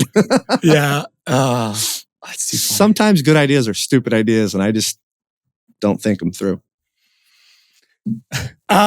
Will you ever release what Kristaps said to you in Atlanta when you guys almost got into a fist fight? I don't even know where that video's at, bro. I don't know. That one comes from me. That's not even a fan one. That is like one of those moments where I think like the dub said like, I ain't afraid of no ghost or something. Mm-hmm. And I was like, oh my God, that's one ghost you need to be afraid of. Yeah. No.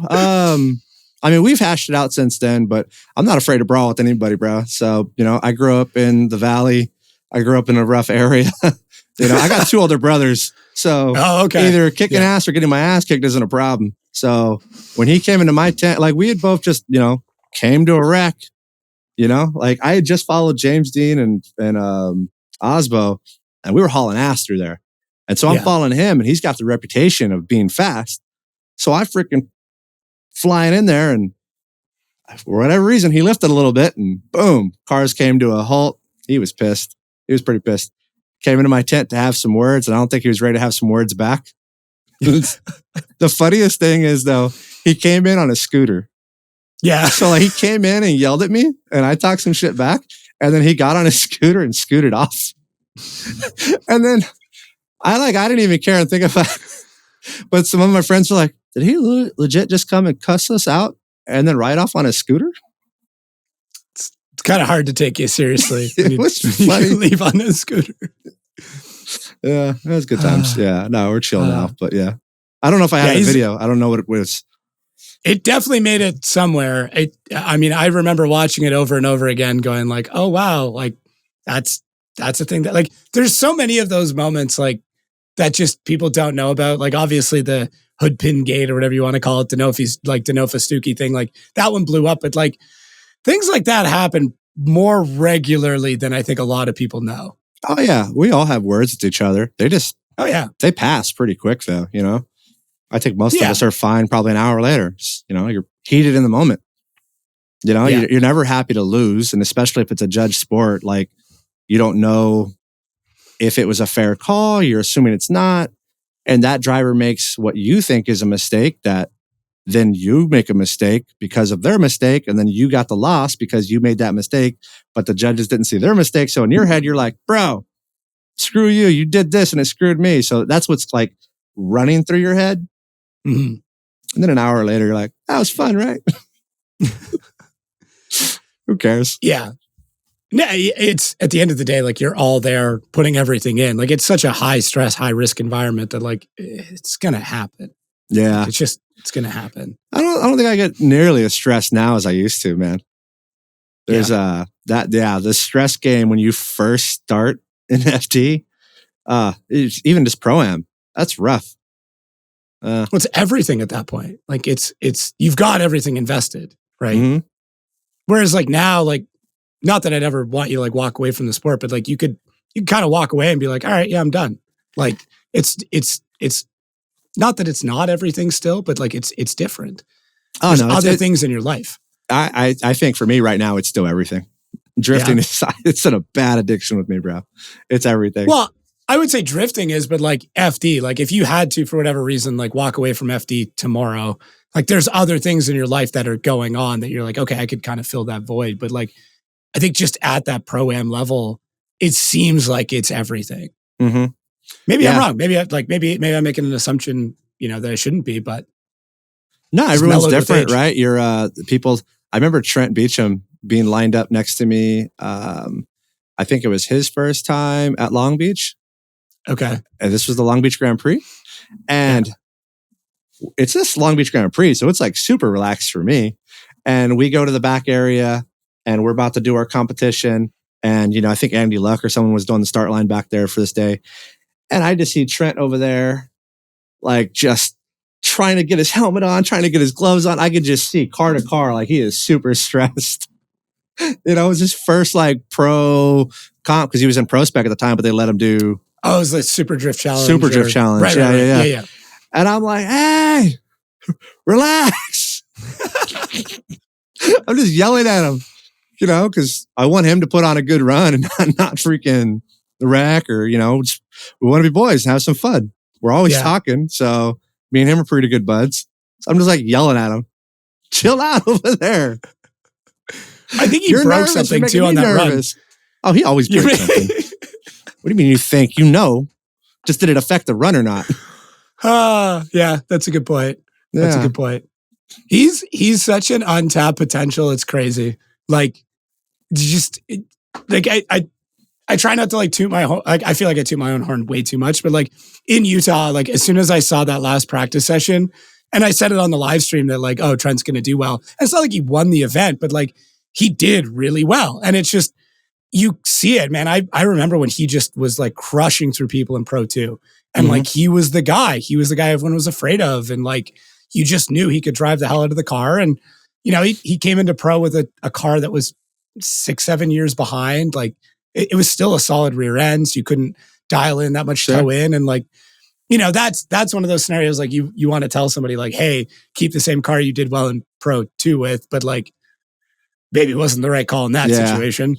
But he did really good. I can't speak on behalf of that car and the suspension. Being a competitor, being friends with him, seeing him constantly working on that Mustang was like, dude, there's no way you're going to have good laps. Like you are just constantly, you know, here at 50% basically wrenching on this thing, dying, you know? Yeah. It's tough to really go get, I mean, I'm thinking while I'm saying that, like some of my best days were my worst days, when everything is against you. Sometimes is when you end up higher on the freaking, down the chain for whatever reason. Sometimes it'll just flow perfectly. You get knocked out in 32. But I was glad to see him switch over to the Beamer and really show his talent, because that Mustang was holding him back hard. Yeah. Yeah, he's gonna do well. I know. I don't want to like. He's somebody I've been like recently chatting with, getting on the show too. Mhm. But like, I know there's some struggles that they figured out in Utah, and it was very much an aha moment where he's like, oh, this is what's been going on, and then they sorted it, and then it just everything opened up at that point. But yeah, he's a force, man. He's definitely like, we definitely say that like everybody on grid could win at any point in time, but like there's always something. There's some part of the story you guys don't get to tell, or it doesn't make it to the live stream where it's like, this is why this has been going on, right? Mhm. Like Joao Barrion, like that's a guy that like the dude's just been struggling with all these like weird issues, over since he started, right? And like realistically, the dude started in basically a stock Corvette. Mhm. Like not a lot of people know that like that car was essentially stock when he showed up day one. Was it the best decision? Probably not, but he's developed with that car, and I think once he gets some certain things sorted, like you're going to see that driver really come into his own. Yeah, a lot of the guys like him from out of town, they crush it where they're at, but they come over here and sometimes they just come with less than what they need. And he's one of those dudes who unfortunately is getting the bad end of the stick a lot. I was kind of trolling him in Irwindale because he kept coming in on the tow truck, and I was pitted next to him. So I had my phone out. I'm like, this dude's burning up his AAA. And I was, when he came in on like the third or fourth time, I was like, bro, what membership did you get? They cut me off at 3.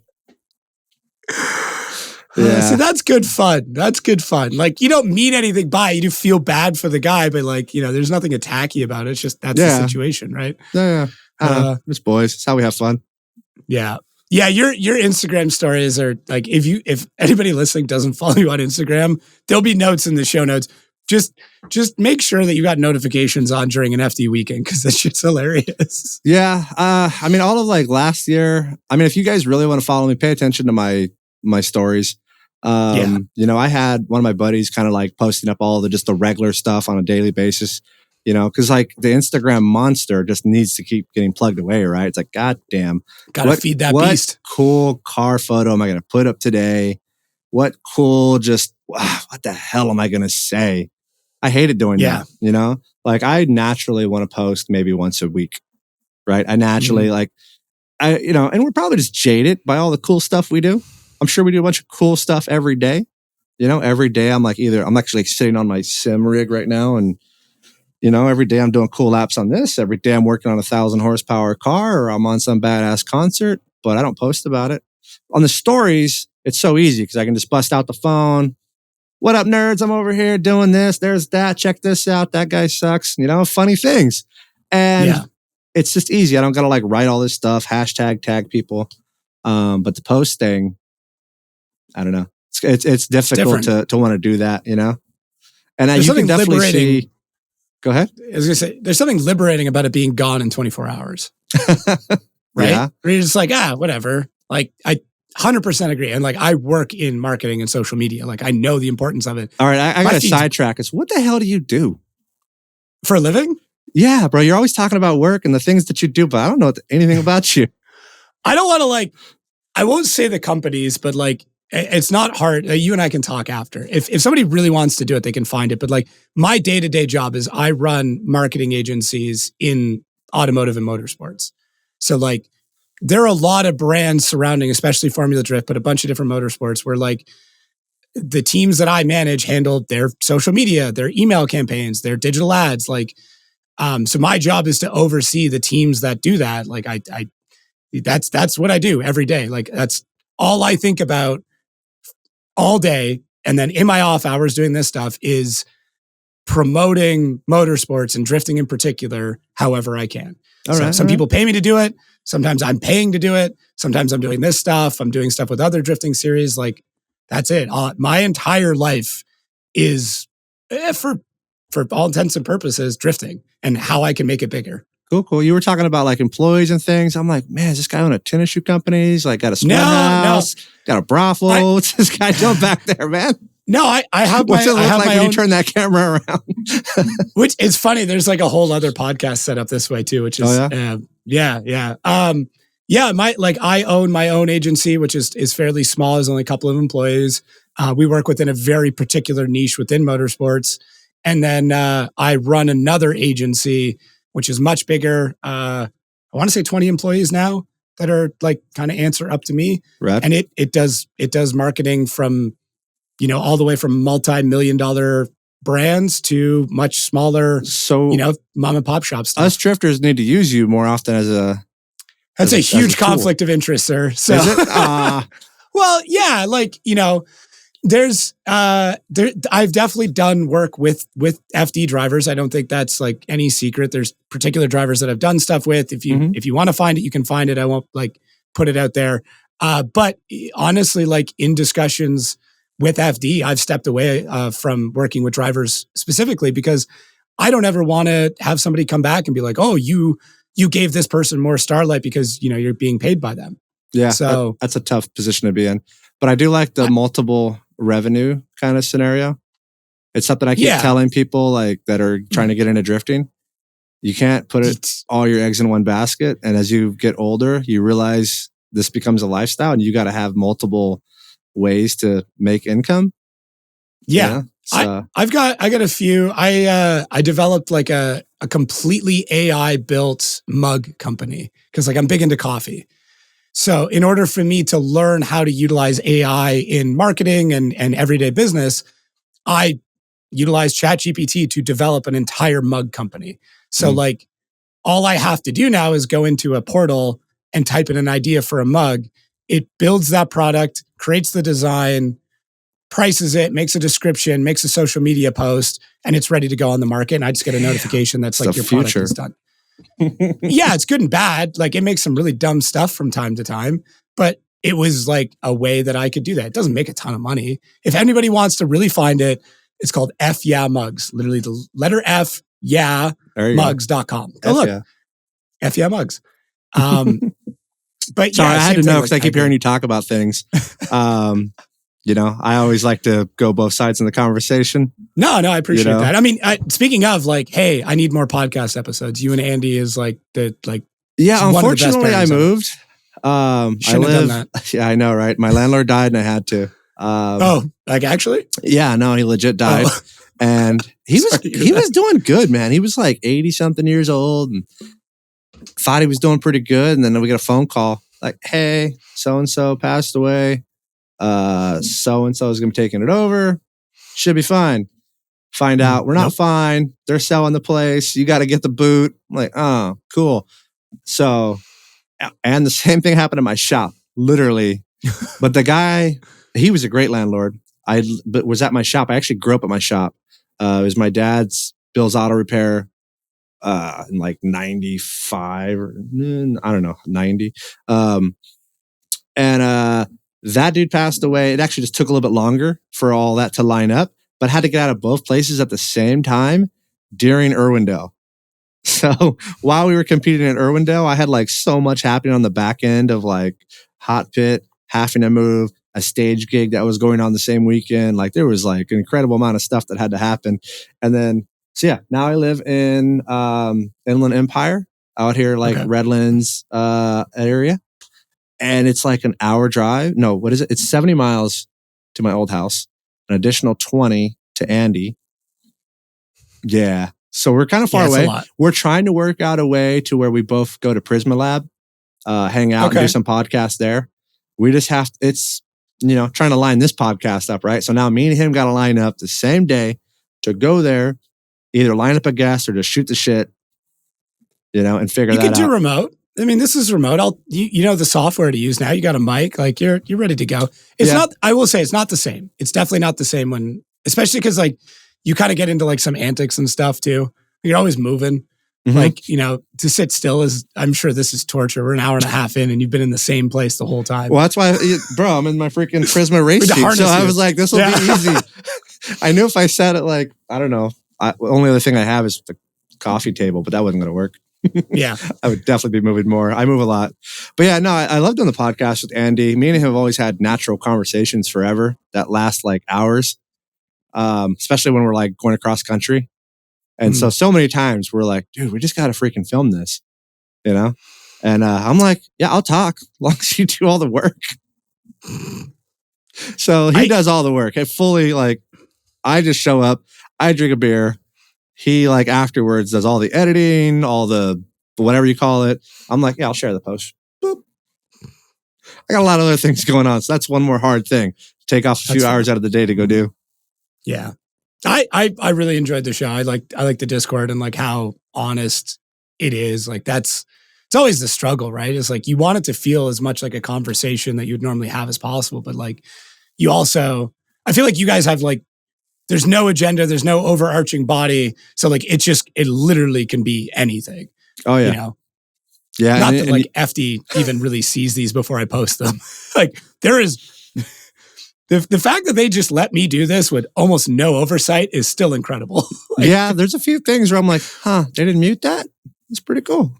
No, like that was definitely a part of the initial agreement where I'm like, I don't want anybody telling me what I can and can't say. Mm-hmm. And I think Sage just kind of was like, okay, well, like this was never like said, but like, I think he's like of the opinion where it's like, okay, just if you want to keep your job, there's lines and I'll let you figure out where those lines are. Yeah. But I've never had anything come back. There's stuff that I thought I was like, okay, we're going to post this and let's see what happens. But they literally get a copy the night before it goes up and that's it. Okay. So, Brad? Yeah. Yeah, no, there's been plenty of things. And, I feel like most of the drivers have been pretty honest on some of this stuff. I've had my years where I was pissed off at FD, loved FD, drivers pissed off. There's all those things. But you usually want to shed a positive light on most of the stuff and push the sport. Yeah. Yeah, I think it would be ignorant to assume that everybody's always happy, go lucky, joy about everything that happens. Mm-hmm. Like there's stuff that happens that I'm frustrated by. And like I've said things on here and drivers have said things and it's like, that's the development though. If everybody just said yes and towed the company line, like nothing would ever change in the sport. And the sport changes. I mean, go look at the rule book and how many iterations there are every year. Sport changes all the time. All the freaking time. Yeah. Yeah. No, I feel like your conversations are just as open as any. Yeah, it doesn't seem like you're holding much back. Maybe a few secrets here and there, but that's fine. It's tough. Like same thing. Like, you and I right now, we're sitting on a pretty gigantic secret that like only the people that were in that meeting know about. And maybe it'll get leaked. I don't know. But like, would I like to get into that conversation? 100%. Yeah. But all in time. You'll see what driver gets on here and get to have that conversation with. I think it's going to be Sage. Yeah. Yeah. Oh, okay. Yeah. Rad.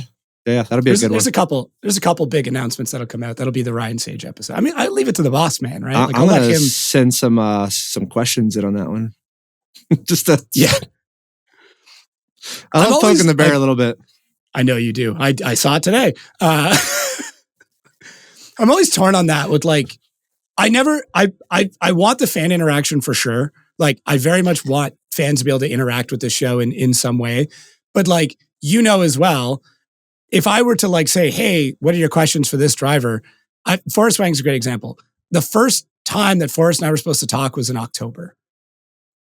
If I would have said then, what do you want to ask Forrest Wang? Like, I feel like that just sets it up for failure in these situations where like things just didn't line up for that long. Mm-hmm. Right. So like, I don't want to disappoint people or get people on my case. Like, oh, why haven't you talked to this person? And like, honestly, most of the questions that got sent in for yours, like I had them on the docket. There was only a few that I didn't know about. I had to go back and look at, what the middle finger shirt was and stuff like that. Right. Oh, yeah? Like, so like a few of those, like I'm happy that they came through, but like a lot of them, they were here ready to go anyway. Nice. So, you're doing your research. How far back did you go? I go back to the beginning, man. Yeah, day one. I was like, really curious what your furthest, deepest thing that you found. I have a pretty standard procedure when doing research, and then it just like expands. Like I have like kind of I'm weirdly methodical in certain things where like I have a checklist of like, okay, go back to like first Facebook post, first Instagram post, all tagged in. If one person is tagging you constantly, go to their profile and look for stuff that they didn't tag you in. And then I'll do a usual run of like, okay, high school, schools, parents, occupation, what they did. Like you talked about your dad's shop. Like that was on my list to talk about, but you already covered it. Like there's usually, every driver I've ever done an interview with, I have a full document on and a full question list that like, and I've kept all of them. So like, I think it'd be kind of cool maybe to be able to release a redacted version of those, because there's stuff in there that I just don't talk about because like it's not fair and it's not right. And I probably went too deep and we're just not going to bring that up. Yeah. So yeah, I think that'd be kind of cool. Like maybe a premium version of the podcast. You get the full show notes of everything we researched beforehand. Mhm. I'd probably let you guys clear it first though. Cause like, there's some stuff in there that like, maybe you don't want to talk about. I don't think we should bring it up. So I don't bring it up.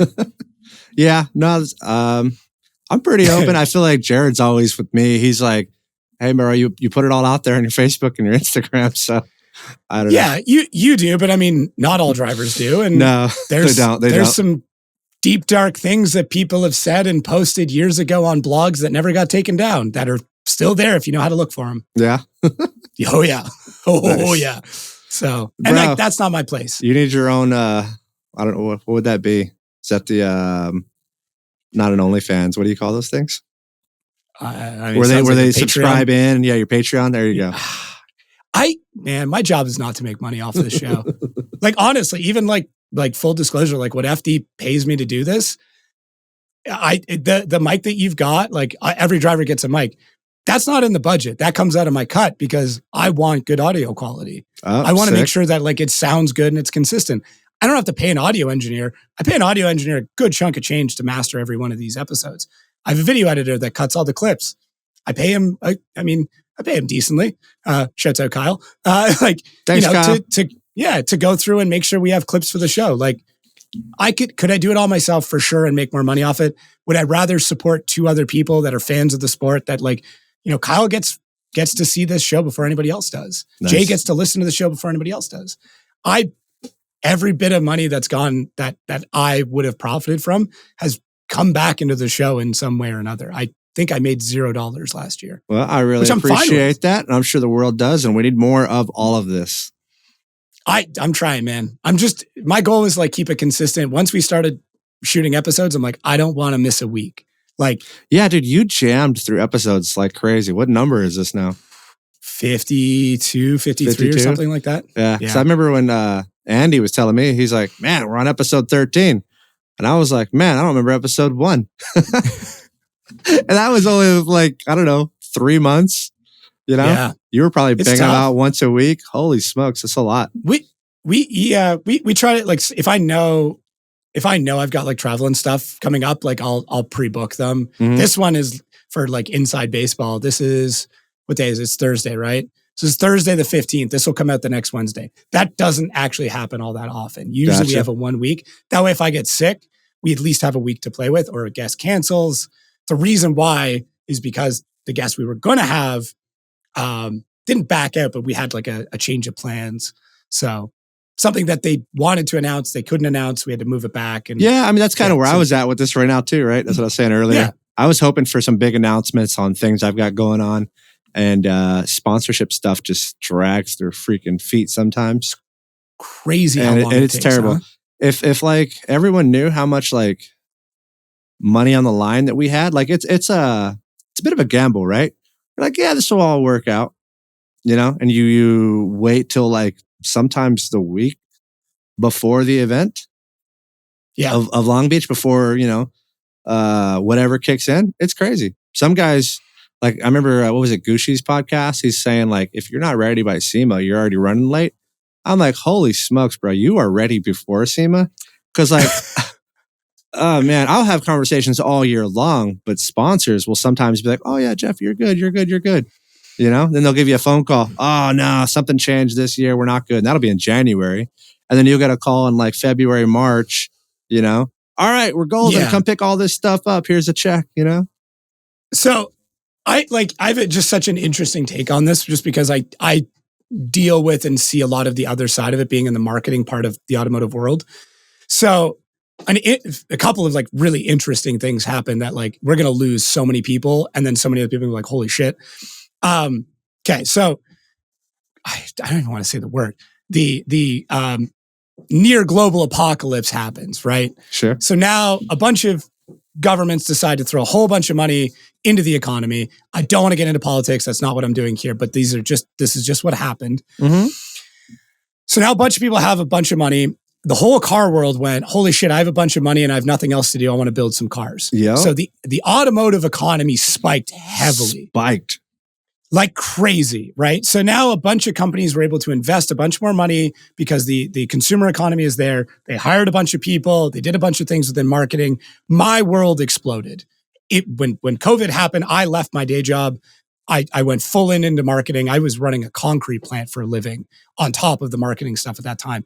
And I saw what happened. I went, I'm going all in. Quit my day job, took out $20,000 in credit card debt, launched a business. There you go. Yeah, went all in, right? Big gamble. So then this happens, bunch of people invest in it. And when you are setting marketing budgets, you build marketing budgets based on projections. Projections are based on growth, which is year over year. A lot of companies took COVID as a year to judge metrics off of. And realistically speaking, we shouldn't, because there's so many other data points and factors that there's a fluke needed to year. come into it. Right. That then went also into 2021. That money and that mindset was still going, but now the economy opened and people were able to do things with it. So now that money was still there, was still being invested in, and it was being basically trickled down into other economies like travel, other businesses like that. So we still saw the spike, but that money wasn't being recirculated back into the automotive economy. It was being delineated out into other networks and departments. So now we still have the same growth, but that return didn't cycle back in. Well, now you have year over year growth and you can make a projection on that. So these companies did that. And then now we get into 2022, those projections didn't match at all. A couple of companies did. Companies who actually had their marketing guys had over inventory or waiting on inventory because of lack of materials on other ends. So we had both problems happening simultaneously where production ramped up. People bought their inventory, it sat on shelves, and that costs money. Every square foot that you have that's occupied by inventory that's not moving, it's costing you money on an actual balance sheet. So there's all of these crazy factors that happened. And what I watched happen were marketing projections and marketing budgets getting moved further and further back in the year. Normally by Q3, you could have a marketing budget set for your entire next year. And that stopped happening. So normally by PRI and SEMA, you knew exactly how much money you had to spend on marketing, how much was going to drivers, what was happening with events. That didn't happen. So these large conglomerates, actually it wasn't even the large conglomerates, they actually did really well. You talked about Edelbrock, those companies bought other companies that didn't have their marketing. Anyways, that's a whole other podcast. Yeah. But those budgets kept getting pushed back. These companies started going bankrupt. Larger companies bought it. They didn't have to move on marketing budgets anymore. They just bought inventory that was a name. So now you're at SEMA, and what was normally a surefire bet because you knew your marketing budget hadn't even been set yet because people were waiting until the end of the year, then balancing their books, then doing their P&Ls, then they were setting their budget. So 2023 and 2024 marketing budgets weren't even set until the end of Q1 of that year. So you talking about, I don't even have a sponsorship thing dealt with, that problem started because of 2020. Yep. And we're just still seeing the effects. That's a good rant right there. I like it. There's some educational things right there for some dudes if you pay attention to it. There's so many people that just glazed over. Right? Like, but what the fuck is he talking about? Yeah, no, but that is exactly it. Because I talked to the companies and they kept saying, Jeff, we're killing it. We're doing good. And then a lot of them are like, oh, we ran out of product. I'm like, that's kind of a good problem to have. And they're like, but we need the product to sell it. And then, maybe they overbought and then they got it and then didn't have anyone to buy it once they got it. Yeah. It's tough, right? And then it's so saturated with sponsorships on what we're all trying to do and the same thing. Everyone's trying to hit up the same guy and not thinking outside the box to hit up different people. The move is out of automotive. If you truly want to grow, if you look at all of the guys in the sport and any of these sports that are doing well, if I had to give you any tip, is find a way to saturate and get into the B2B market. Salesforce is the greatest example. Look at how much money Salesforce dumps into F1. Salesforce, B2B is where the real money is, business to business, not business to consumer. That's where the money is. If you want to find a big title sponsorship, find a way to convince them that drifting is a good place to bring clients to make business to business deals. And that will happen because I'm 33, right? I am now at an age where I'm going to move into, linearly into a director position in a large company for marketing, right? Like that's the path, right? So now my interests and where I want to be wined and dined to make large business deals are going to be at drifting events. Whereas before it was at horse tracks and F1 races. So the B2B is going to happen as people of a younger age move into C-suite and director positions. So if you want to get ahead of that, find a software company that deals directly in business to business, that's just brought in a large amount of money through a fundraising thing that directly deals with people in a younger market. I think these are great ideas, but the problem that I keep seeing, because we are all asking this, right? We're like, how do we make this happen? How do we make this happen? Yeah. It has to trickle down from the top, right? 100%. Like, all right, I don't want to go down a Formula D needs to do all of this and pay us kind of thing. But how do I sell a company that doesn't see the other companies there, right? You see all of these random food companies in NASCAR, but if you it's just like being sponsored. It's always hard to be the first sponsor on a car, right? If you could start putting other stickers on your car, other shops, other companies, maybe they're just giving you a discount and you don't want to go too hard on that, but then you can start to sell, hey, I am professional, and this is legit.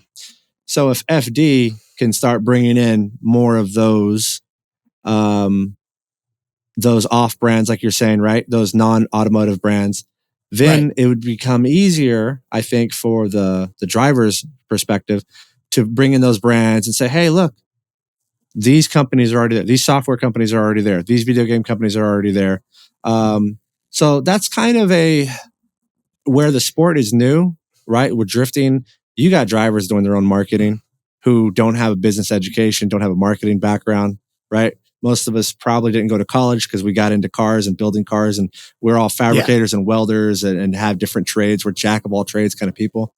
But we kind of need FD to lay down more of the foundation, right? And then we can piggyback off of that foundation of when they bring in these guys, we can then bring in also those things. Like, it's interesting. Some of the companies that even sponsor me aren't even like local or don't even have product here that you can buy. Right.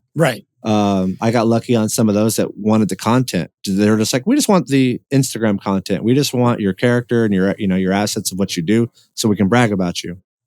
So when it comes to all those other companies, I'm with you on what you're saying, but how do I go to freaking Microsoft and say, hey, bro, I'm the dude. Come do that. I can go give them the whole spiel, but they're going to look back at the series and go, it's not our demographic. We're not seeing our and it is the demographic, but they're not seeing their peers there, right? Same thing with the tire companies. They want to be amongst their peers, and it's why we don't have certain tire brands in here, right? So if we can lead them here, someone's got to be the first, right? Like, it was awesome when,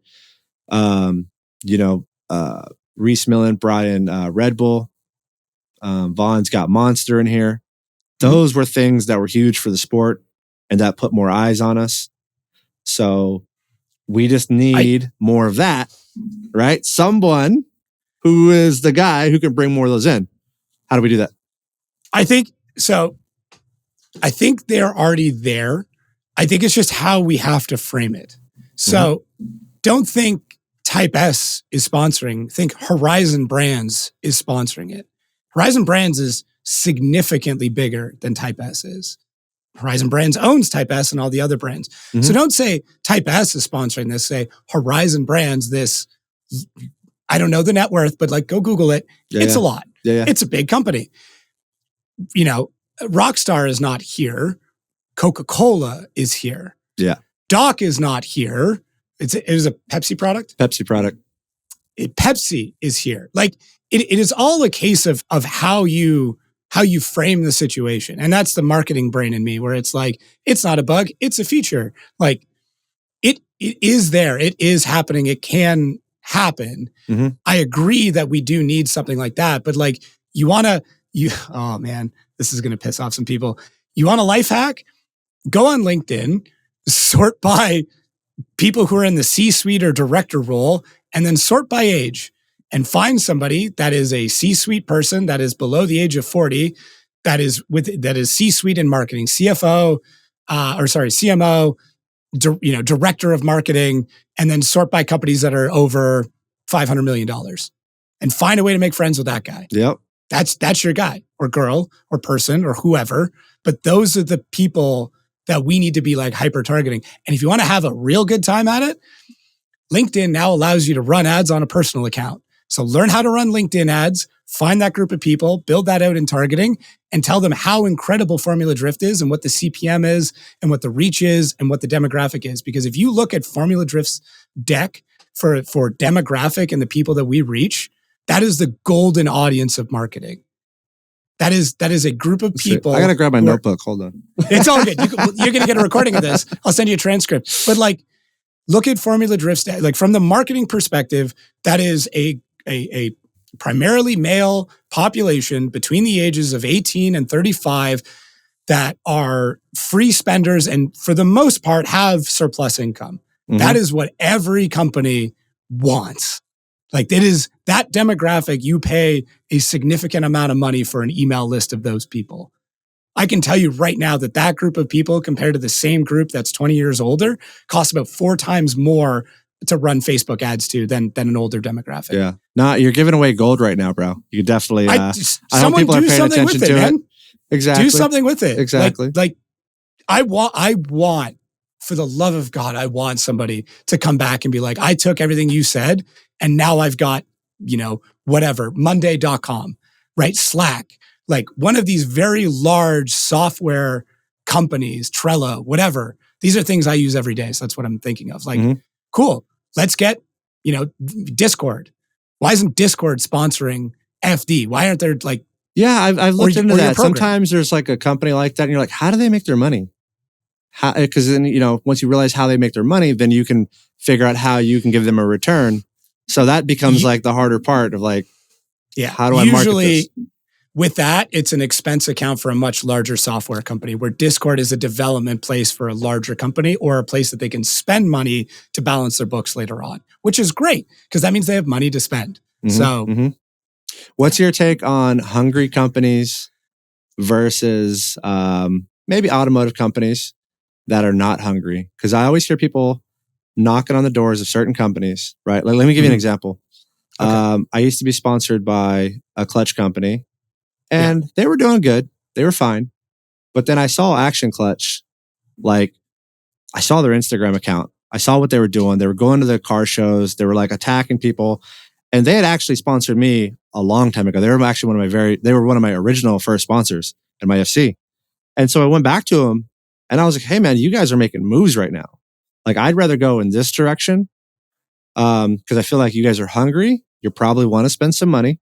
You probably want to promote the heck out of your product, and I want to grow with you guys and do that. Versus some of these other companies, they might be bigger, but they're more complacent. They're not hungry. They're not making moves, but they're bigger. So they might have a bigger budget, right? So like, that's one of the things where I'm always seeing, it's working out well for me and what I'm doing, but I always see other drivers are like, oh, I'm hitting up this clutch company over and over, but they don't really want to make any moves. I'm usually saying, I don't know, man, go to the guy that's hungry and wants to make moves, but they're just kind of waiting for them to, write that bigger check once they can convince the older dude that it's worth it. Yeah. So there's a couple of ways to address this. And once again, I just want to pick the marketing. No, it's fair. I have to be like super careful because I have very, very specific examples that I just can't talk about. Sure. But, me too. So yeah. I'm sure you and I could get into it after. The big thing to look at, it honestly is the marketing department, right?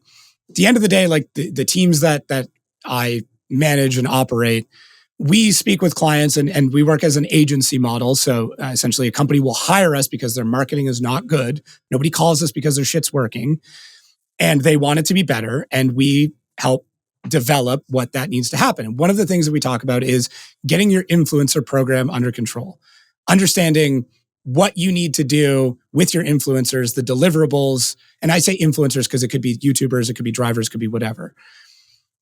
The biggest mistake that brands make when it comes to this management, I'm sure you've had this problem, is they're like, yeah, we're going to sign this driver. And they sign that driver and they give you a bunch of product and a bunch of money. At the end of the year, they go, what the hell did you do for me? And you're sitting there going like, well, you didn't ask me to do anything. I just took it and I said, thank you. And maybe I sent you some posts and did a couple things, but like, that's it. And it's because the companies, and this is usually the smaller, scrappier companies that often will bring on a bunch of drivers all at once and then burn themselves out. They don't actually know what to do with the content. They don't know how to utilize it properly. They don't know how to run ads with it, use social media for it, put it in their emails. A lot of companies like that. Even big companies. Provide proof. There's a lot of big companies. Yeah, that do amazingly. it. That's what's keeping me employed. But they don't know. So as a driver, you guys need to be educated as to like what good marketing looks like. And if you see the brand that's sponsoring you not utilizing your content, find a way to get them to utilize it in a positive way. A great example of this right now is make a post and on Instagram and set up a collab, and then teach the person that's running their social media how to accept the collab. Yep. And then just let them know every time. Cool. You've solved that problem. At the end of the year, you can pull that data on those collabs and say, this is what I gave you. I gave you 6 million people at a $5 CPM. And they go, oh, what does that mean? And I go, this is how much it costs you to reach 1,000 people. It costs you $6 to reach 1,000 people every time. That is a marketing term that most people will be able to communicate with. So when you see a larger company with a larger budget, that's great. But usually those larger companies have one marketing department across several brands. So those marketing people are often burnt out, don't have enough things to do. So you can get more money out of them, but you need to make that marketing person's job super easy. You need to cut your videos in a way that they're ready to just go up on Instagram and then they'll use it. The more friction you add in your deliverables, the less likely they are to use it. If my team gets in a bunch of stuff from a driver and it's not tagged, it's not organized, I don't know who's in it, I don't know what event it's from, we're not going to use it because we're going to go to the driver who sends it in folders that have, this is the photographer that took it. So I know who to tag, so then it'll blow us up in the comment section. Like little things like that. The easier you make it for the marketing department, the more likely they are to use it. And the more return they're going to feel out of your program. Yeah. I think you'd really like my my wife's write-up reports after every round. Every driver should be doing that. Yeah. She does an amazing job of doing a full write-up report, sending all of these assets out, videos, photos, Larry Chen photos, where they're at, like how the day went, in a Google some Drive, numbers. Yeah. And like these people are always like, dude, you send us so much. We can't just post you. That's the best problem to have. But to answer your question, like I had to preface that, if you're looking at a small, scrappy company that's doing it, they probably don't have a lot of money and you're going to be spread thin a bunch. You're not going to get a bunch of money. You're probably going to get a bunch of parts because that's way cheaper and way easier to write off. If they allow you to sell them, then do that, but clarify that with your sponsor first. Don't just sell parts they're giving you to make money. But if they're cool with it, you can do it. You're probably going to get mixed in with a whole bunch of other drivers and it's going to be very difficult to get ahead. But if you're consistent and you consistently put yourself ahead of those people and make sure whoever's within that marketing department is happy, that is the way to go. If you're dealing with a larger company, there's a much higher likelihood that you're going to get more money out of it. But you need to very much make sure that you understand what that marketing department looks like. Meet with those people, find out what friction point they have or what's difficult for them and solve that problem for them. The best advice I can give is like, make the marketing people happy because they're the person that's going to pitch it to their boss, right? Yeah. I'm the person that goes to at the end of the year, when I deal with these brands, they will ask me, give me a list of all of our influencers and who made us the most amount of money. And I have to make a report that literally dictates that. And I have tools that track that and all that stuff. And I could get into how you do that shit, but we'd be here for another hour. But I got asked today in a meeting, hey, these are our 15 influencers. Can you let me know what they've done for us since January 1? And of those 15 influencers, 3 of them are going to stay and the other 12 are going to disappear and they're going to have their contracts cut short. Yeah, that's I think from that statement, what I took from that, I don't know if it necessarily answered the question on which one I would go to. Sorry. Yeah. But work your ass off for these people, right? That's it. Don't take money and run. Make sure that once you do get something, it's not just free money. Send them some assets back. Make it easy for them. Make it easy for you to be their star so they pick you at the end of the year. There's so many people that are sponsors that have been burnt out over it. It's like, oh, we did drifting. We're not doing that no more. And I'm just like, I deal with God it. damn I it. deal with it every Somebody day, man. ruined this for me. Because they had somebody that they gave a bunch of money to, overpromised, right? Underdelivered. They did it wrong. Do it the opposite. Jarrett Deanna gave me that advice a long time ago. And just ruined it. You cannot do that. Ask for the right amount of money and give those deliverables in so that you can make this long term, man. Like most of my sponsors have been with me for years now. Doc's been there a long time, you know, Duraflex, Action Clutch, Top One Oil. Those dudes flew me to China. That was amazing. You know, Prisma Labs, those guys are always the boys hanging out. Like all of these dudes, they see all the deliverables and the hard work that we put into it. So I wish more guys didn't just complain, oh, why can't I get more sponsors and just pay me? You got to work your ass off for it, bro. You're probably going to work harder to get sponsors than you are to just go work and make that money. Realistically, you know, hate to tell you that, but it's not easy money. It's not free money. You know, one thing I was thinking, listening to some of the old podcasts, you're probably going to spend $100,000 in drifting before you make 10 grand. Yeah. 100%. And however fast you spend that $100,000 is how fast you're going to get that 10 grand. So like if you're spending $5,000 a year, 10 grand a year, that's going to be your path to getting that amount of money for later on. Like, again, you know, taking on like Brandon, wealthy family, they're able to present a wealthy, good looking product. You know, they're coming with a rig. They spent that $100,000 way quicker, right? Than I did coming into it. Yeah. They spent the first day, second day, they got sponsors that saw it and said, all right, we're in on this. You know, a lot of us, we got to play first. We got to spend the money. We got to show that we're actually at the track, that we have, you know, a full plan, a date ahead of us before we can ask for this money. So many people ask me, how do I get sponsored? God damn it, I hate that question. But first off, you got to go race, bro. You got to spend that money first. Stop asking for free money. The biggest tip I can give anybody right now is if there's any number you're looking at that, like from my perspective and from a lot of people's perspective, it's engagement rate. That is the number you need to look at. I don't care if you have 100,000 followers or 200 or 3 million. If less than 1% of your followers actually engage with your post, it means nothing to me. Yep.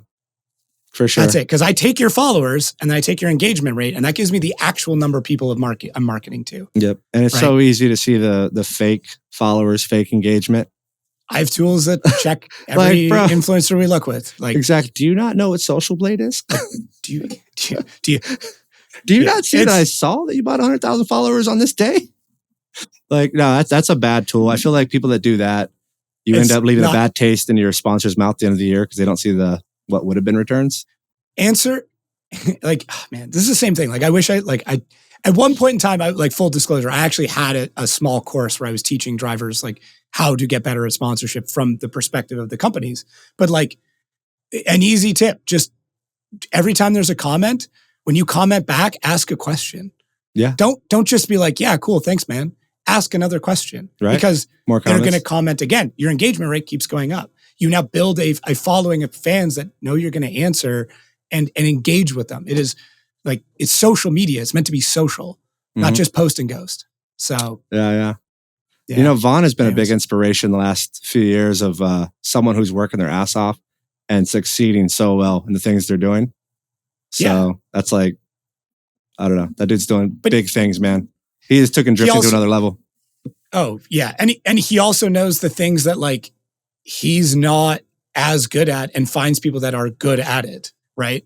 Like his content team is incredible. The RTR content team, like they hustle so hard and like they do so much, but like he found people that are going to work hard for him and create amazing stuff. Yeah.